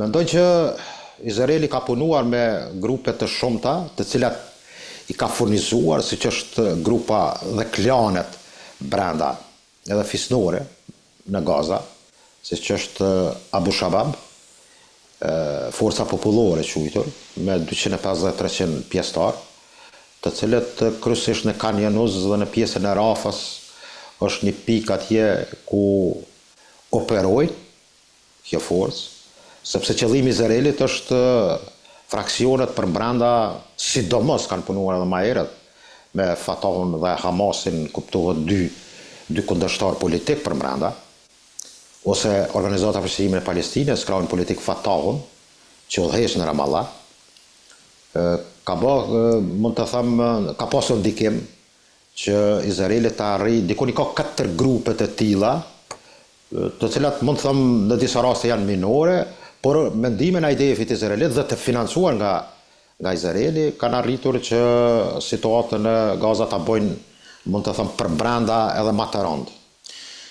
Përpos këtij grupi do thotë ekziston edhe në pjesën veriore një forcë e tillë e quajtur, i cili më duket që është pjesë Al-Stali, i cili ka qenë, mund të them, pjesë e institucioneve palestineze, ka udhëhequr në forcat e sigurisë përbrenda institucioneve autonome palestineze në Ramallah, të cilat kuptohet është pjesë e Fatahut, dhe Al-Mansi, Ashraf Al-Mansi, i cili është përbën një ushtri popullore të quajtur, antiterroriste, dhe është pjesa një klani i cili operon me ndihmën e vijes së ndarë të tërheqjes së trupave izraelite, si është Hills ose klani i tillë, Aramis Hills, i cili operon në pjesën afër Gazës, tamam në pjesën e tamponzonës të tërheqjes së trupave të IDF-it. Do thotë situata është jashtëzakonisht e komplikuar me tërë këtë me këto grupime të cilat mund të them sidomos Abu Shabab, i cili vepron mund të them që nga viti 2024, i cili mund të them në Khan Yunus, në pjesën ku kanë tërtuar dhe në Rafa, që të shkaktoj ato problemet me të cilat sot ballafaqohen këto grupe për brenda rrypit të Gazës. Arpushimi, mund të them që qëllimisht nga forcat IDF-it Izraelit ose provokatorë të shumë të këtyre grupeve mund të ndikojnë që situata e tillë e cila është, mund të them ashtu kështu, jashtëzakonisht e pa stabilizuar, sepse ende jemi në fazën e parë, nuk kemi kaluar në fazën e dytë, edhe pse prisi dhe antari Politbyros së Hamasit ka udhëtuar në Kairo që të takohet me delegacionet edhe izraelite, por edhe nga Katari për fillimin e fazës së dytë, që është qarmatosja e Hamasit, që realisht shënimet ndërkombëtare dhanë që këto grupe, ky grup apo kjo ushtri, mund të them kjo guerile palestineze në rrypin e Gazës posedon 35.000 deri në 80.000 pjesëtarë. Dhe vetë masoviteti dhe mund të them strukturat, duke mos harruar edhe krahun luftarak brigadën Al-Qassam, të cilët ndoshta në disa raste mund të mos e përfillin krahun politik të Hamasit, pastaj Gjihadi Islamik dhe brigada Al-Quds. Kjo mendoj që do jetë një dramë jashtëzakonisht e dhimbshme, nga se për të arritur një paqe në Gaza, besoj që janë disa faktorë tjerë që mund ndikojnë, dhe mendoj që edhe shkurja e zëvendësisë presidentit J.D. Vance, i cili ka arritur në Tel Aviv, mendoj që do jetë ndoshta një shtytje, meqense nuk e besoj që do jetë një detyrë e lehtë, nga se Izraeli nuk përmbahet sidomos në aspektin e asaj me dorëzimin e trupave të pajet, me duke deri tani 13 trupa janë dorëzuar. Bram ka qenë edhe një trup që është verifikuar, është dorëzuar nga Kryqi i Kuq, por do jetë problematike, mund të them faza e dytë, meqense problemet po jasim në fazën e parë, dhe si do shkoj e tër rrjedha e fazës e dytë është jashtëzakonisht dileme e madhe. Mendoj që është një pauzim fatkeqësisht, sepse goditjet, ta them drejtën, Netanyahu vet ka deklaruar që 150 ton eksploziv vetëm në ditën e djeshme janë hedhur afër Rafah atje. Dhe kjo tregon që jemi larg arpushimit. A mundet Netanyahu, zoti Bilali, që ta prish këtë armpushim, ndërkohë që Trump ka deklaruar që nuk është koha dhe nuk është momenti dhe nuk është prishur, le të themi, nuk është prishur marrëveshja e arritur në mënyrë që Netanyahu ta prishë. Mundet ta prish këtë armpushim në mënyrë të njëanshme? Po diplomacia në këtë rast mund ta luajë një rol, mund të them, të pazavendësueshëm, por sot diplomacinë e tillë e kemi në dorë e cila në dorë të një fuqie e cila realisht ka probleme të veta, me shumë kriza tjera në aspektin e sigurisë apo të konflikteve në botë. Dhe mendoj ndonjëherë situatë dhe event siç është pritja e takimit Trump-Putin mund ta lënë pak a shumë anash apo jo në fokusin e ngjarjes së parë. Mendoj që amerikanët kanë disa probleme të tjera dhe janë sidomos ato që kanë të bëjnë me influencën në lidhjen e mesme në përgjithësi. Dhe mendoj që kjo do të ishte shtytja që amerikanët tentojnë sidoqoftë edhe pse brisht të arrijnë një lloj armpushimi. Problemi është dorëzimi i trupave të pajet të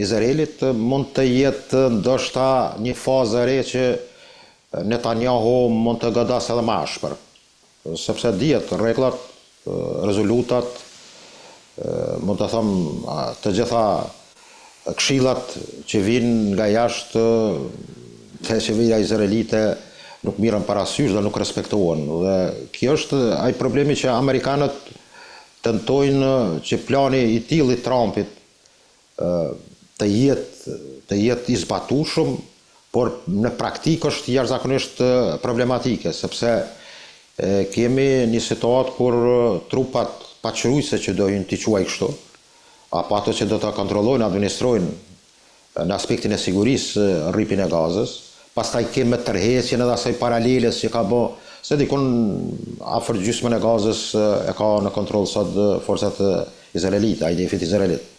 Dhe kjo në fazat e ardhshme parashihet që të bëhet tërheqja plot, do thot në vijat e para 7 tetorit të vitit 2023.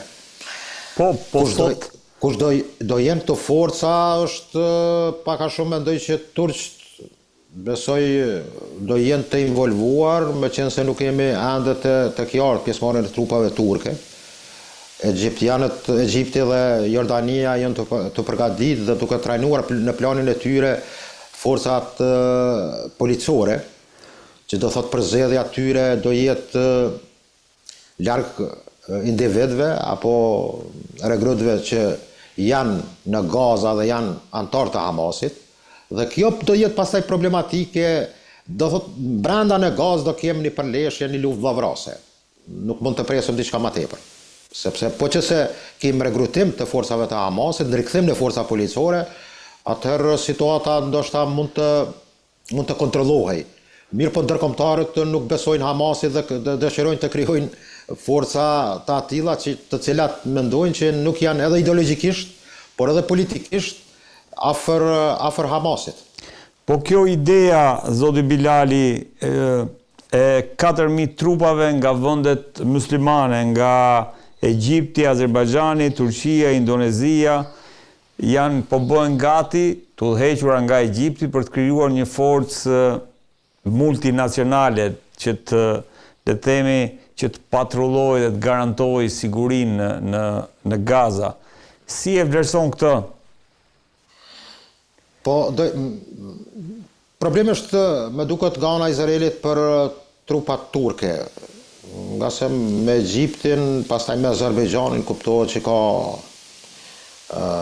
një kooperim dhe në bashkëpunim jashtëzakonisht të mirë, dhe të gjithë ato forcat të cilat në totalin a do jenë 4.000 apo 4.500 do shihet besoj shumë shpejt. Problemi që ndron me trupat turke, nga se Izraeli e di fare mirë profesionalizmin, mund të them gjithë aspektet, një lloj inxhinieringu jashtëzakonisht shumë dimensional që implementojnë në sfondin e juaj atje në skisën e artë, dhe që trupat turke mund të jenë të koncentruar në jugun e Gazës, apo mund të them në pjesën që ka të bëjë me Rafën apo vend kalimin kufitar, apo të tërësinë në këtë pjesë, në këtë gjeografi të pjesës jugore të Gazës. Këto trupa, ta quajmë muslimane që i përmendet ju, a do kenë një mbështetje edhe nga ndonjë forcë jashtë kontingjentit e këtyre vendeve, refuzohet më të madhe. Ka qenë pyetje diçka Japonia për të përfshirë, mirë po me duket që edhe ata janë të rrikur, sepse është një vatër e rrezikshme, dhe nga ajo që shihet deri me tani mund të kemë ballafaqime dhe mund të ketë viktima dhe për këto trupa ndërkombëtare, apo trupa të cilat do të jenë operacional në tërë territorin, meqense do jenë çdo herë në kontakt me IDF-in izraelit, sepse kuptohet Gaza është një territor jashtëzakonisht i vogël dhe është e pashmangshme, mund të them, mos ballafaqimi me trupat e IDF-it izraelit.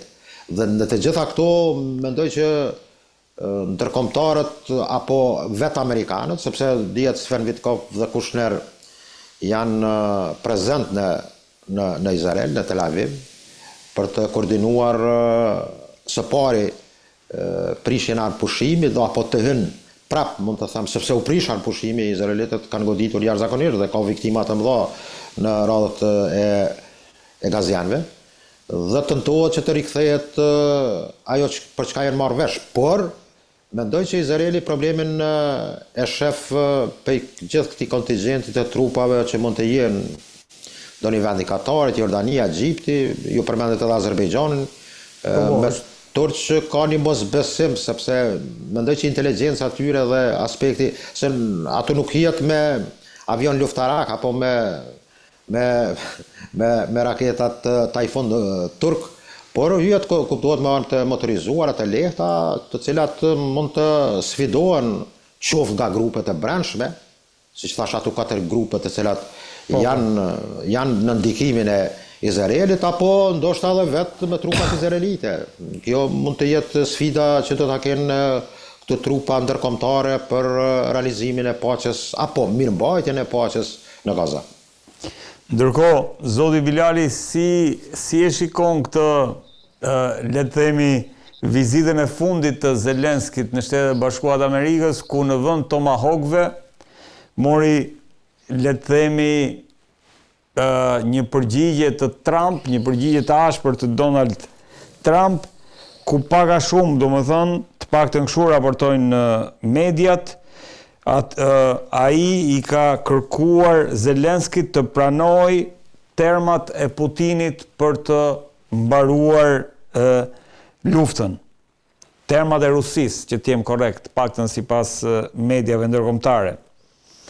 Si e vlerëson këtë, ndërkohë që gjatë gjithë kohës Shtetet e Bashkuara të Amerikës vetë Donald Trump së fundmi ka folur për një kthes, një përmbysje të situatës në Ukrainë, ku Ukraina jo vetëm që mund të rimerte pjesë të pushtuara, po mund shkonte deri në Moskë, tani më dhe u rrit kjo lloj retorike, u fol për Tomahawk që mund shkonin deri në thellësi të Rusisë, ndërkohë kemi një përmbysje të gjës dhe Trump e justifikon të me faktin që jemi në luftë, paktën kështu përgjigj. Lufta çfarë sjell një ditë nuk sjell dita tjetër.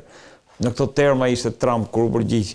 Si lexon përpjekjet e Donald Trump për të arritur edhe në midis Ukrainës dhe Rusisë një armë pushim apo paqe të qëndrueshme, siç pretendon ai? Mendoj që ka qenë një situatë e takimit të parë në dimrin e këtij viti, që ka qenë, do thotë, ndoshta storia që ka qarkulluar më së shumti në aspektin medial, po në rrjetet sociale.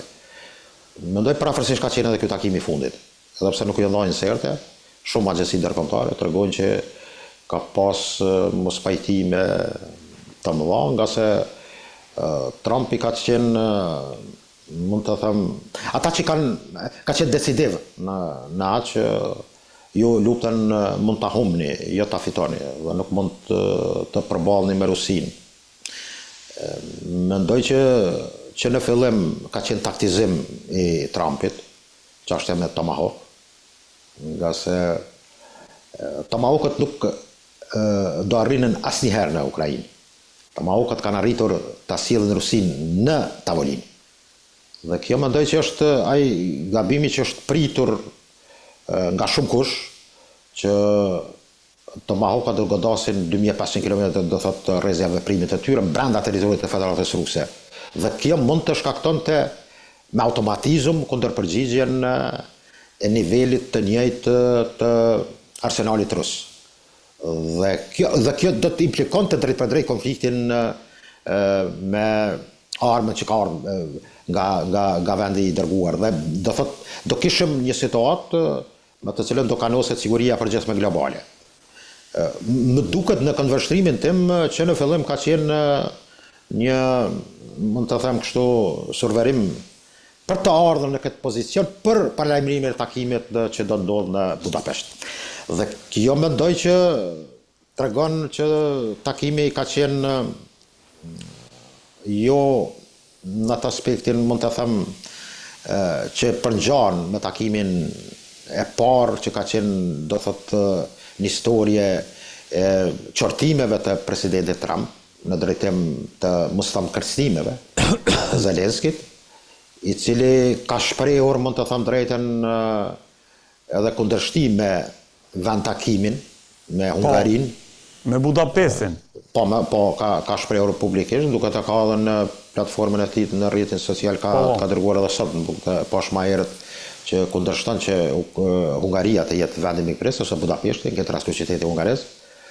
Por ajo çka shif të Trumpi, shifët që në kontinuitet deklaratat e tij në raport me Rusin, dhe këtu shihet reagimi i rusëve. Do thotë asnjëherë edhe rreth Tomahawk me preshtim të Medvedevit, nuk kem pas ndonjë deklarim zyrtar të qoftë të Peskovit, qoftë të Zaharovës, apo dhe të vetë Putinit, sepse me duket ata kanë kuptuar që në Alaska janë marrë vesh për shumë gjëra, dhe kjo do jetë ajo, mund të thëmë, skala ngritjes e tensioneve me grykën e armës, apo me atë nivelin e një teknologjie si që është Tomahawk, e cila realisht në vitet e fundit se platforma saj kuptohet është nga deti, nga urat, që do thot nga pjesa e aniv ose nëndeceve amerikane, por me duket që platforma tillë në vitet e fundit ka filluar të zhvillohet edhe nga toka. Por që në fillim ata që kanë njohur mirë situatën e kanë ditur që nuk do rrin Tomahawk me duket 20 bataritë të tilla kanë për sistemin Patriot nga shënimet e fundit. Por Tomahawk nuk ka qenë gjokundi dhe nuk është pritur që të vijë. Tomahawk ka qenë forma e presionit për të sjellur Putinin në dialogim. Por ajo që kërkuat ju që në fillim në pyetjen e juaj, mendoj që takimi ka qenë më duket me një tension, por jo në formën sepse Zelenski nuk mund ta bartë të ka atë mundësi dhe atë kapacitet që të zhvilloj luftën me Rusin pa ndihmën e amerikanëve ose vendeve të NATO-s në këtë rast. Por qortimi ka qenë i ashpër dhe i drejt për drejt i Trumpit. Ju nuk mund të fitoni kundër Rusisë, ka qenë decisiv. Dhe ky ndryshim nga Tomahawk në aspektin e asaj që biri mendoj që Donbasi ka qenë pika kyçe, ku Trumpi thuhet që ka deklaruar që komplet Donbasi mund të jetë nën kontrollin apo të bashkohet Federatës Ruse, dhe decisivisht në atë kuptimin që ata kontrollojnë atë pjesë dhe ajo pjesë do jetë si qendra zemra Ukrainës, mund të jetë edhe me pëlqimin tash të amerikanëve, dhe do kemi një situatë mendoj që jashtëzakonisht jo befasuese, por mendoj që amerikanët kanë filluar të vënë kapak, dhe mendoj që takimi i Budapestit do jetë e ka edhe një, mund të them, një simbolik, nga se me 5 dhjetor 1994 është bë, mund të them, ajo qërmatosja nukleare e Ukrainës. Dhe këtu është pasoja, do të është një simbolik e tillë, nuk është gjetë rastësisht, dhe tash kthimi i arsenalit bërthamor të Ukrainës, që mund të jetë trashëgimtare e kokave bërthamore, apo arsenalit bërthamor nga koha e Ish-Bashkimit Sovjetik, tregon që Rusia po kthehet në formën tjetër duke glabruar territoret e Ukrainës.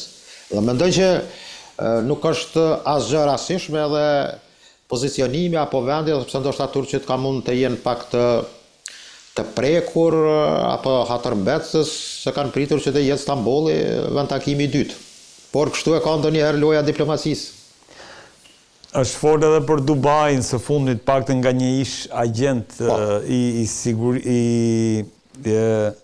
po themi i sigurisë i shërbimeve sekrete ruse. Ndërkohë flitet zoti Bilali, sipas Washington Postit, që Putini ka ofruar që të shkëmbej Khersonin dhe Zaporizhjen me Donetskun dhe Luganskun.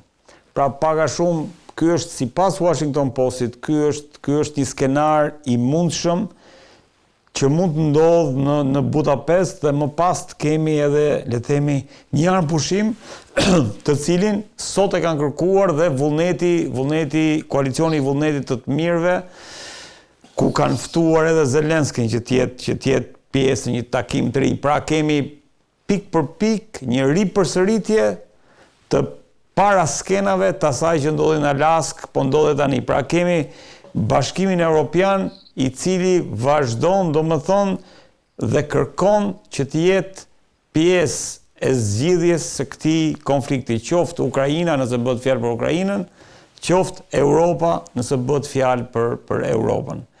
Si e vlerësoni si skenar, a do t'ja dalë që të realizoj një armpushim, apo do kemi një ripërsëritje të asaj që ndodhi në Washington, ku në Shtëpinë e Bardhë pastaj shkuan gjithë, le të themi, përfaqësuesit le të themi krerët e shteteve të Bashkimit Evropian edhe Britanisë, ku rinin përballë Trumpit ashtu si rinin, po ndërkohë as vetë Trump nuk ja doli që ta mbyll, le të themi, apo t'i vendos kapakun asaj që po ndodh në Ukrainë.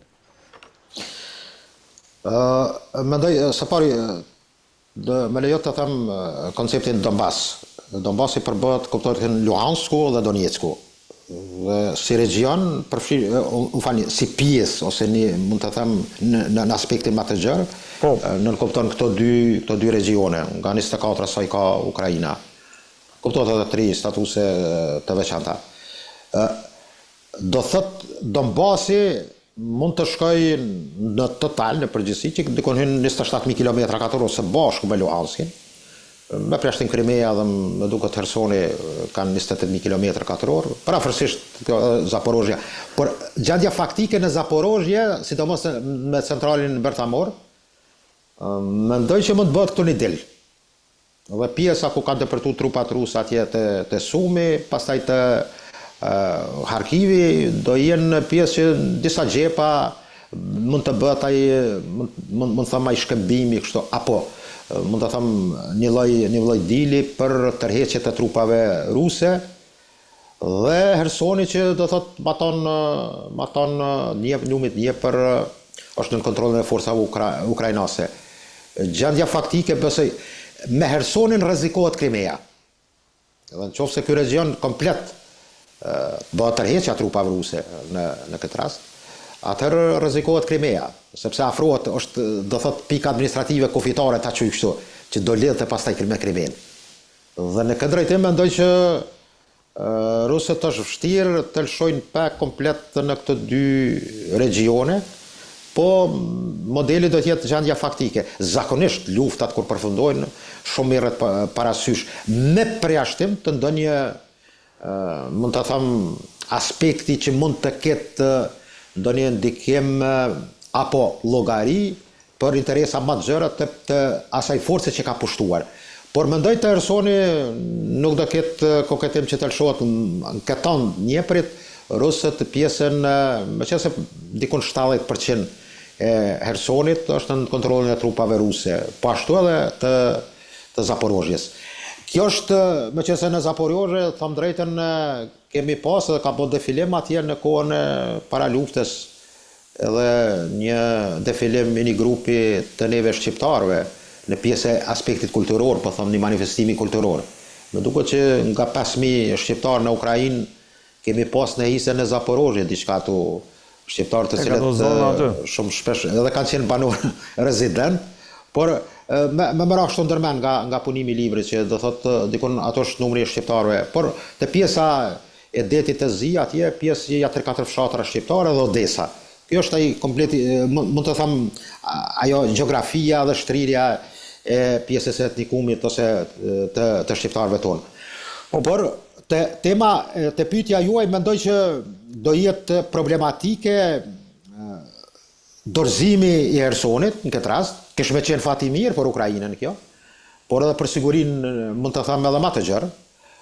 Por mendoj që do jetë problematike. Bile Hersoni është pika jashtëzakonisht strategjike, sepse Krimea është pararoja, Hersoni është pararoja e Krimes. Dhe në këtë drejtim Mariupoli kuptohet, pastaj rrezikohet.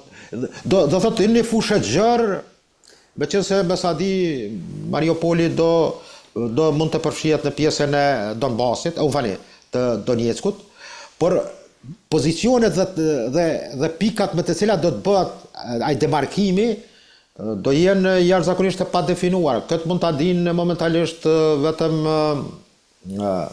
Marco Rubio dhe Lavrovi, të cilët janë duke telefonuar dhe duke shkëmbyer mund të them aspekte të koordinimit, të takimit, por mendoj edhe më tepër edhe vijat ose ekspertët e tyre janë duke punuar në aspektin e ndarjes së atyre vijave që mendja thot që mund të jetë gjendja faktike. Gjendja faktike.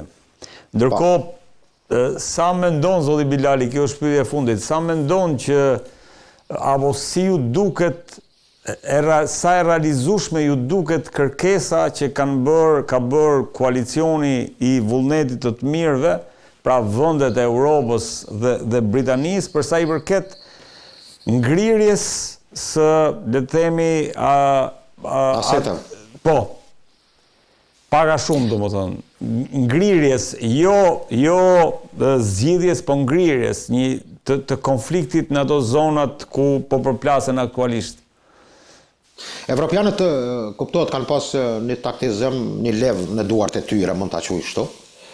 Të gjitha asetet financiare ruse, të cilat janë bllokuar dhe mund të shkojnë për ndërtimin e Ukrainës. Mirë po, kjo mund të rikthehet pastaj edhe me gjithë infrastrukturën, apo mund të them të gjitha ato investime që kanë bërë Gjermanë, kanë bërë bukur shumë investimin e Federatës Ruse. Mos flas për restorane të ndryshme, McDonald's e të gjitha këto, të cilat sot janë kthyer komplet në nënshtrim, ta quajnë nacionalizim të forcave ose të rusëve, dhe janë kthyer pronarët rusë kanë marrë në kontroll, apo shteti ka marrë në kontroll gjithë atë pasuri që kanë pasur ose investime. Dhe kjo do jetë, mund të them, parashihet një fuqi jashtëzakonisht e madhe financiare, që dhe rusët flitet diku $150 miliard deri $250 miliard mund të jenë asetet e tilla që të janë ngrinë në Unionin Evropian. Por grupi i vendeve të vullnetit të mirë dëshiron që ta mbajnë me injeksione të ndryshme Ukrainën, por mendoj që është treguar deri më tani evropianët edhe financiarisht edhe ushtarakisht kanë mbuluar komplet rezistencën në Ukrainë. Por është parë që ata nuk kanë mund të rrezikojnë edhe ajo që quhet rezerva tyre, sepse ka pas diskutime dhe debate edhe në Gjermani që Gjermania nuk guxon nga magazinet e tyre të harxojë ato që janë të nevojshme për një konflikt magjor apo për një sulm që mund të ndodhë në të ardhmen që kanë parashikuar për 4-5 vite. Por mendoj më tepër kanë qenë situatat mobilizimi, sepse industria ushtarake duhet të frymoj ose duhet të ushqehet, sidomos në kohëra luftrash. Dhe mendoj që Martin Lockerbie, Boeingu janë fituesit më të mëdhenj teksa në Gjermani edhe Rheinmetall kuptohet. Por mendoj që anglezët, sidomos politika dhe inteligjenca e tyre, që ndonjëherë ka një ndeshje, mund të them, nuk falni, ndeshje jo mirë, po aktivitet të i kalon edhe si janë amerikane, sidomos mendoj në Ballkan është jashtëzakonisht aktive. Por anglezët janë ata që kanë qenë shtytja vetme që kanë bërë të mundur që gjermanët nga kasa tyre të jenë më dorëlirë, sepse mund të rrezikohet pika e parë që e goditjes në rast që unë nuk e besoj që do ndodh, do ishte Gjermania. Edhe pse gjermanët janë në fazën Gjermani, asaj stërvitjes së tyre të fuqishme, e cila ka inspektuar dhe ka trajnuar të gjitha aspektet e një simulimit e një lufte të ardhshme. Por vendet e vullnetit e mirë kanë qenë moralisht përkras, financiarisht, por edhe në aspektin e disa pjesëve të armatimit që kanë qenë, sidomos është punuar shumë në Gjermani dhe Francë, por edhe në Itali, për aspektet që do ndalshin sistemin e atill të dronëve, i cili ka bërë dame të mëdha në Ukrainë, dhe do thotë përgatitja dhe instrumentet e tilla që të gjendet një armë kundër goditje ose mbrojtjes kundër dronëve është zhvilluar më të madhe, por efekti ende duket që është minimal. Zoti Bilali, kënaqësi që të kisha. Të falenderoj shumë. Zoti Varoko. Faleminderit. Në këtë pjesë të fundit të emisionit kam të ftuar kolegun gazetar zotin Seladin Xhezairi nga Tetova apo nga Shkupi, Seladin? Nga Tetova, saktësisht nga mjediset e Universitetit të Evropës Juglindore këtu në qytetin Rëz Sharrit. Seladin, çfarë prodhuan zgjedhjet lokale në Maqedoni, se nuk kemi pasur pak pritshmëri, ëh? Të paktën bisedat që kemi bërë bashkë. Pritshmërit kanë qenë goxha të mëdha, në gjykimin tim janë 3-4 befasi. Kemi atë që e kemi cilësuar edhe në paraqitjet e mëhershme si garë kryesore të këtyre zgjedhjeve në kampin politik shqiptar, betejën për komunën e Çajirit. Kjo betejë u fitua nga kandidati i grupimit politik Vlen Izet Mexhiti, që aktualisht është ZVDS kryeministër dhe ministër i mjedisit, dhe fitoren me njëherë pas mbylljes kutive të votimit e pranoi rivali i tij kryesor, ish-ministri i jashtëm Bujar Osmani. Fitoria e zotit Mexhiti nuk mund të merret si fitore ndaj koalicionit Aleanca Kombëtare për Integrim aq shumë sa si fitorëve, do thosha unë, ndaj rivalëve të tij të heshtur brenda grupimit politik Vlen, i cili pas këtyre zgjedhjeve, sikurse është paralajmëruar, do të shkrihet në një parti dhe shumë kush, përfshirë dhe mua, zotin Mexhiti, e shohim si numrin 1 të partisë së re. Befasit të tjera janë edhe fitoria për herë të parë në Maqedoninë e Veriut të pavarur, fitoria në një komunë në Maqedoninë qendrore të një shqiptari, fjala është për komunën e Çashkës, e cila si komunë etnikisht e përzier mbizotërohet me mbi 50% të shqiptarëve. Dhe një lajm ka prodhuar edhe fitoria e VMRO DPMN-s pas të thuash pas 2-3 dekadash në qytetin e Strumicës, që është dominuar deri tani nga Lidhja Social-Demokrate Maqedonëse dhe është vendlinja e kryeministrit Maqedonës Zoran Zaev. Ndërkohë, me tani mbeten 2 sfida kryesore në kampin politik shqiptar, se kush do të fitoj në qytetin e Tetovës, por edhe të Strugës, ku në balotazh shkojnë 2 kandidatë shqiptar. Më interesantja garë ka për të qenë balotazhi në komunën etnikisht të përzier të Kërçovës, që është edhe vendlinja e kreut të Bashkimit Demokratik për Integrim Ali Ahmeti. Atje në raundin e parë i matën forcat 3 kandidatë shqiptar përballë një kandidati Maqedonas, dhe në balotazh shkon një kandidat shqiptar me kandidatin e VMRO DPMN-s, i cili, po them për teleshikuesit tanë, është Maqedonas, por është dhëndër i ini, gruaja e tij është shqiptare. Nuk dihet se nga do t'i orientoj në 2 kandidatët që humbën në raundin e parë, 2 kandidatët shqiptar do t'i orientojnë votat ka fituesi i tyre Fatmir Dehari, apo do të mund të japin sinjale votuesve të tyre të votojnë kandidatin Maqedonas.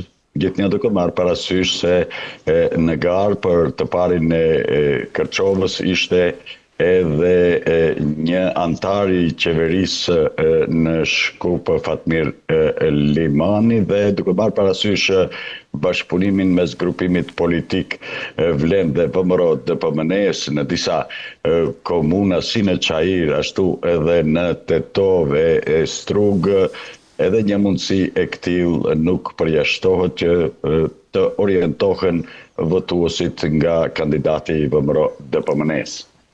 Edhe pse ishin zgjedhje lokale, zoti Xhezairi, besoj që ka patur edhe një lexim politik të këtyre zgjedhjeve. Cilat ishin mesazhet kryesore politike, sepse unë nuk e di se si funksionon në Maqedoninë e Veriut për sa i përket fuqisë politike që mund të prodhojnë këto zgjedhje si mesazh politik. Po, fuqia politike që rezultoi nga zgjedhjet e së dielës, zgjedhjet vendore që janë të tetat në këtë Republikë Ish Jugoslave nga pavarësia e saj, konsiston në faktin se VMRO DPMN-ja dhe koalicioni i saj kori një fitore bindëse në taborin politik etnik Maqedonas, ndërkohë që në taborin shqiptar në bazë të përllogaritjes votave për këshillat komunale, për parlamentet vendore, me një diferencë prej mbi 20.000 votash është në epërsi koalicioni Aleanca Kombëtare për Integrim që përbëhet nga Bashkimi Demokratik për Integrim dhe 2 aleancat e zotrinjve Arben Taravari e Zjadin Sela. Mirëpo, në momentin që po flasim në raundin e parë, grupimi politik Vlen është goxha i trimëruar, madje këtë e shet si fitore bindëse me faktin se fitoi komunën e Çajirit dhe është në epërsi këtu në komunën e Tetovës. Këto dilema besoj se do të hiqen në 2 nëntor kur do të dihen fituesit dhe humbësit, por përtej kësaj gjykoj se përplasjet maqedono-shqiptare do të vazhdojnë, gjithnjë duke marrë parasysh se kjo qeveri, pra qeveria e re e Maqedonisë së Veriut, që përbëhet nga VMRO DPMN-ja dhe grupimi politik Vlen, gjatë 16-17 muajve të fundit, preku disa çështje që kanë të bëjnë kryekëput me shqiptarët dhe si rezultati i pakënaqësisë, unë do të thosha jo vetëm të opozitës së këtushme shqiptare, por edhe të shqiptarëve në përgjithësi të elektoratit shqiptar, kjo bëri që edhe në fushatën për zgjedhjet lokale të mbizotërojnë çështje që kanë të bëjnë tazëm me heqjen e të ashtuquajturit balansues nga ana e qeverisë. Është një mekanizëm, ka qenë një mekanizëm që ka mbajtur llogari për përfaqësimin e jo maqedonasve dhe në radhë të parë të shqiptarëve në administratën shtetërore dhe publike.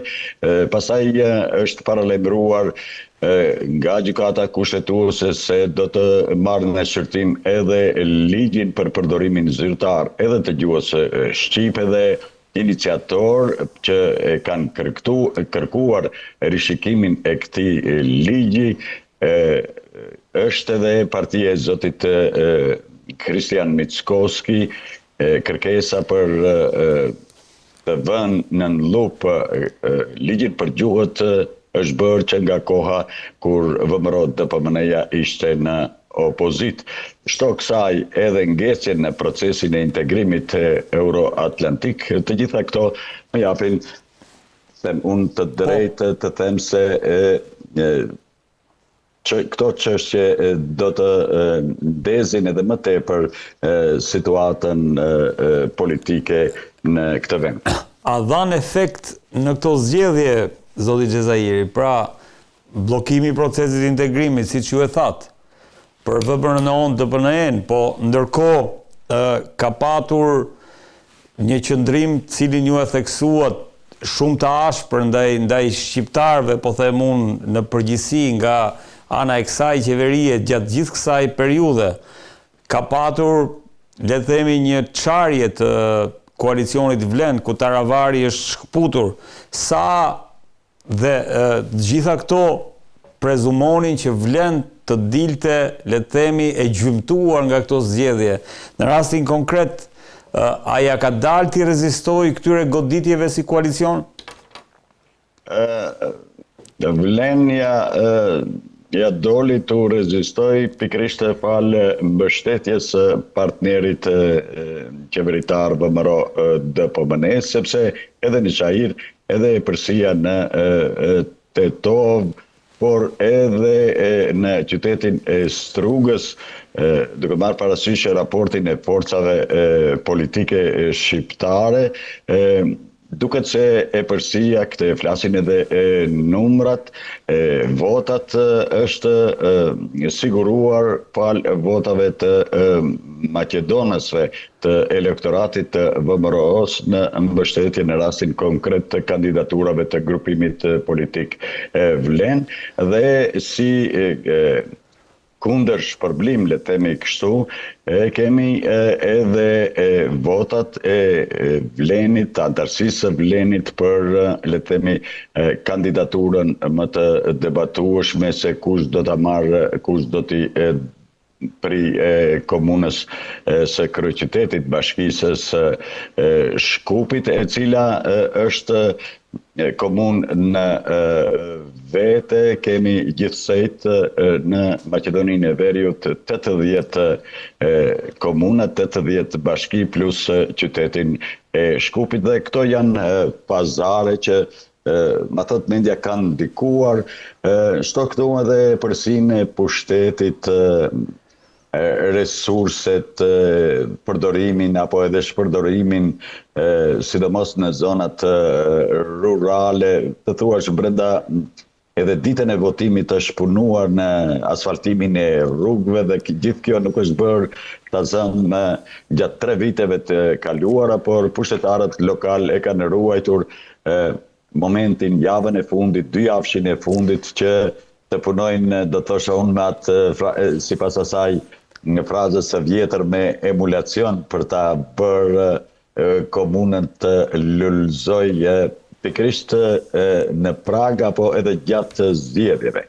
Kanë mësuar nga ne shqiptarët këtej kufirit, me sa duket, edhe kryetarët e komunave në Maqedoninë e Veriut. Ndërkohë, si u reflektuan ndër shqiptarë, si u reflektuan këto zgjedhje?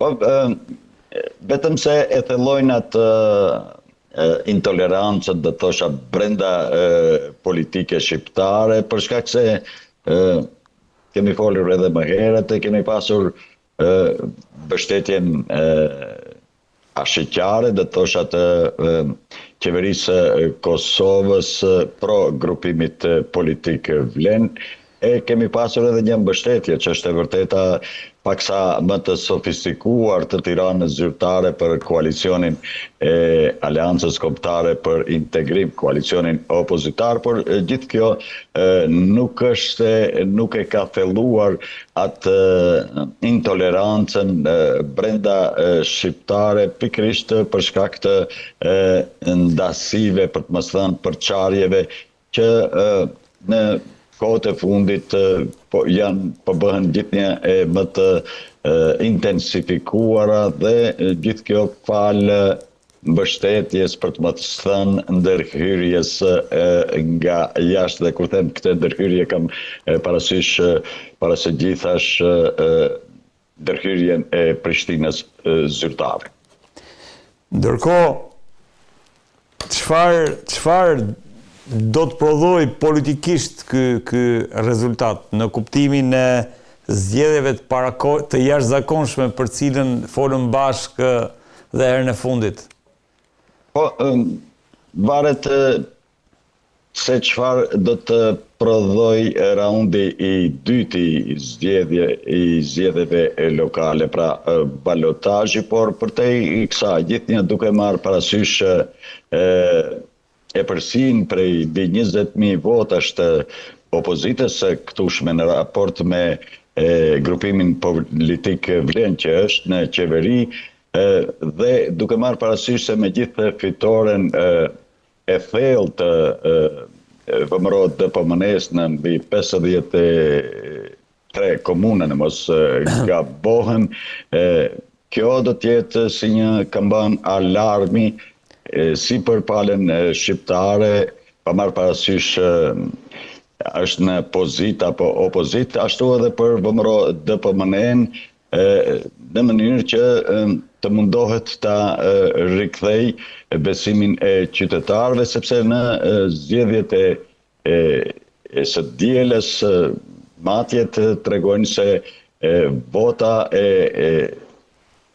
VMRO DPMN-s në raport me zgjedhjet e përgjithshme parlamentare dhe prezidenciale të para 17 muajve ka rënë, është zvogluar për jo më pak se 180.000 vota dhe këte mbase do të duhet ta ketë parasysh kryeministri Kristian Mickoski. Ka marrë 180.000 vota më pak?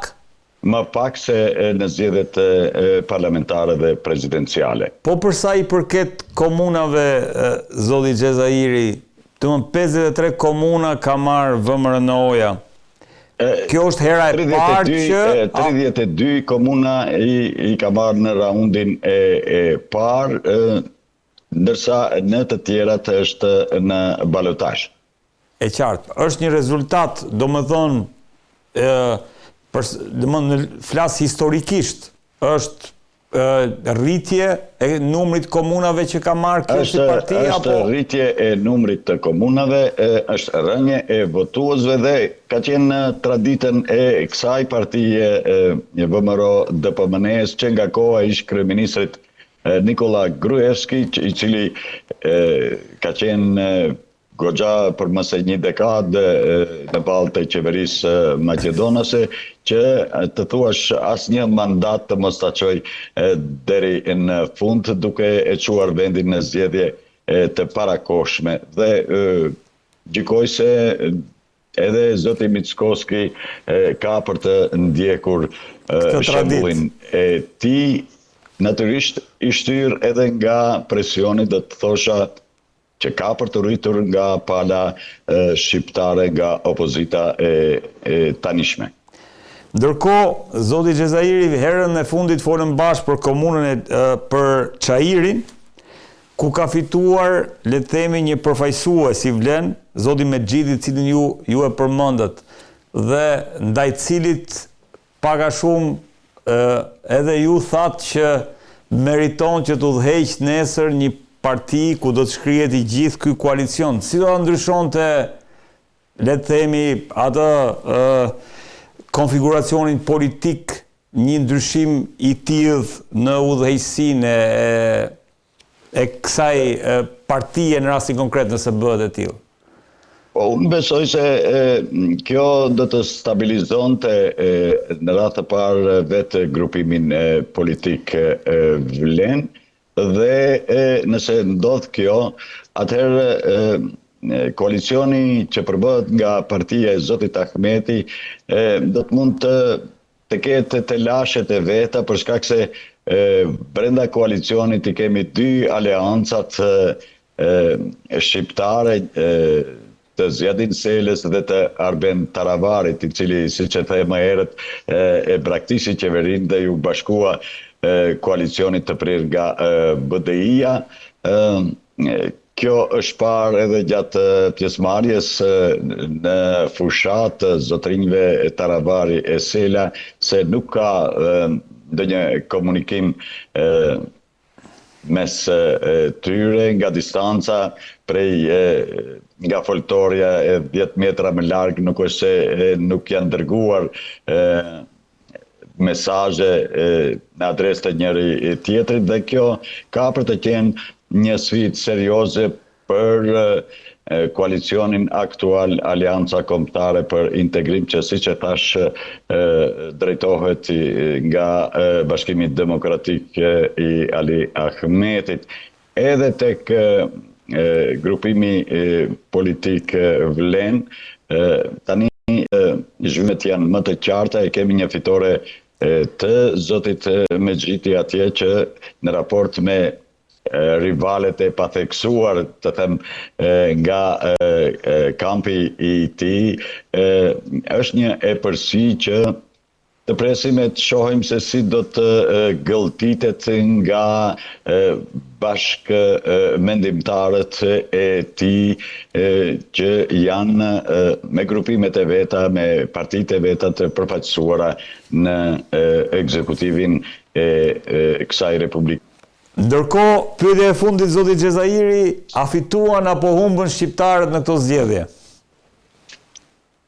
Po, shqiptarët nga këto zgjedhje, sidomos leadershipi i tyre duhet të nxjerrin mësime, fushata e kaluar shpërfaqi, megjithse në shikim të parë e kulturuar, shpërfaqi atë do ta quaj unë intolerancën, jo aq midis dy taboreve sa midis figurave, personaliteteve që braktisen Bashkimin Demokratik për Integrim dhe kaluan në grupimin politik vlen nga njëra anë, apo edhe ndarja dhe ribashkimi me një mur kines, do të thosha, i dy aleancave në blokun opozitar. Për te i kësaj, besoj se kjo marrje me vetveten, thonë edhe specialistët e fushës, është e shëndetshme për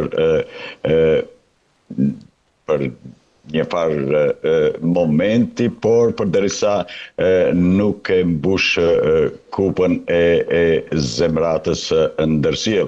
Sidoqoftë, besoj se më shumë për këtë do të mund të flasim pas 2 nëntorit, atëherë kur do të përvijohen humbësit dhe fituesit në taborin e shqiptarëve dhe kemi për të parë se çfarë ka për të qenë reagimi si i njërës ashtu dhe i palës tjetër. Zoti Xhezairi, kënaqësi që të pata, si gjithmonë. Të falenderoj shumë. Faleminderit. Të nderuar teleshikues, kjo ishte gjithçka që kishim përgatitur për ju sonte nga unë Red Varaku. Natën e mirë.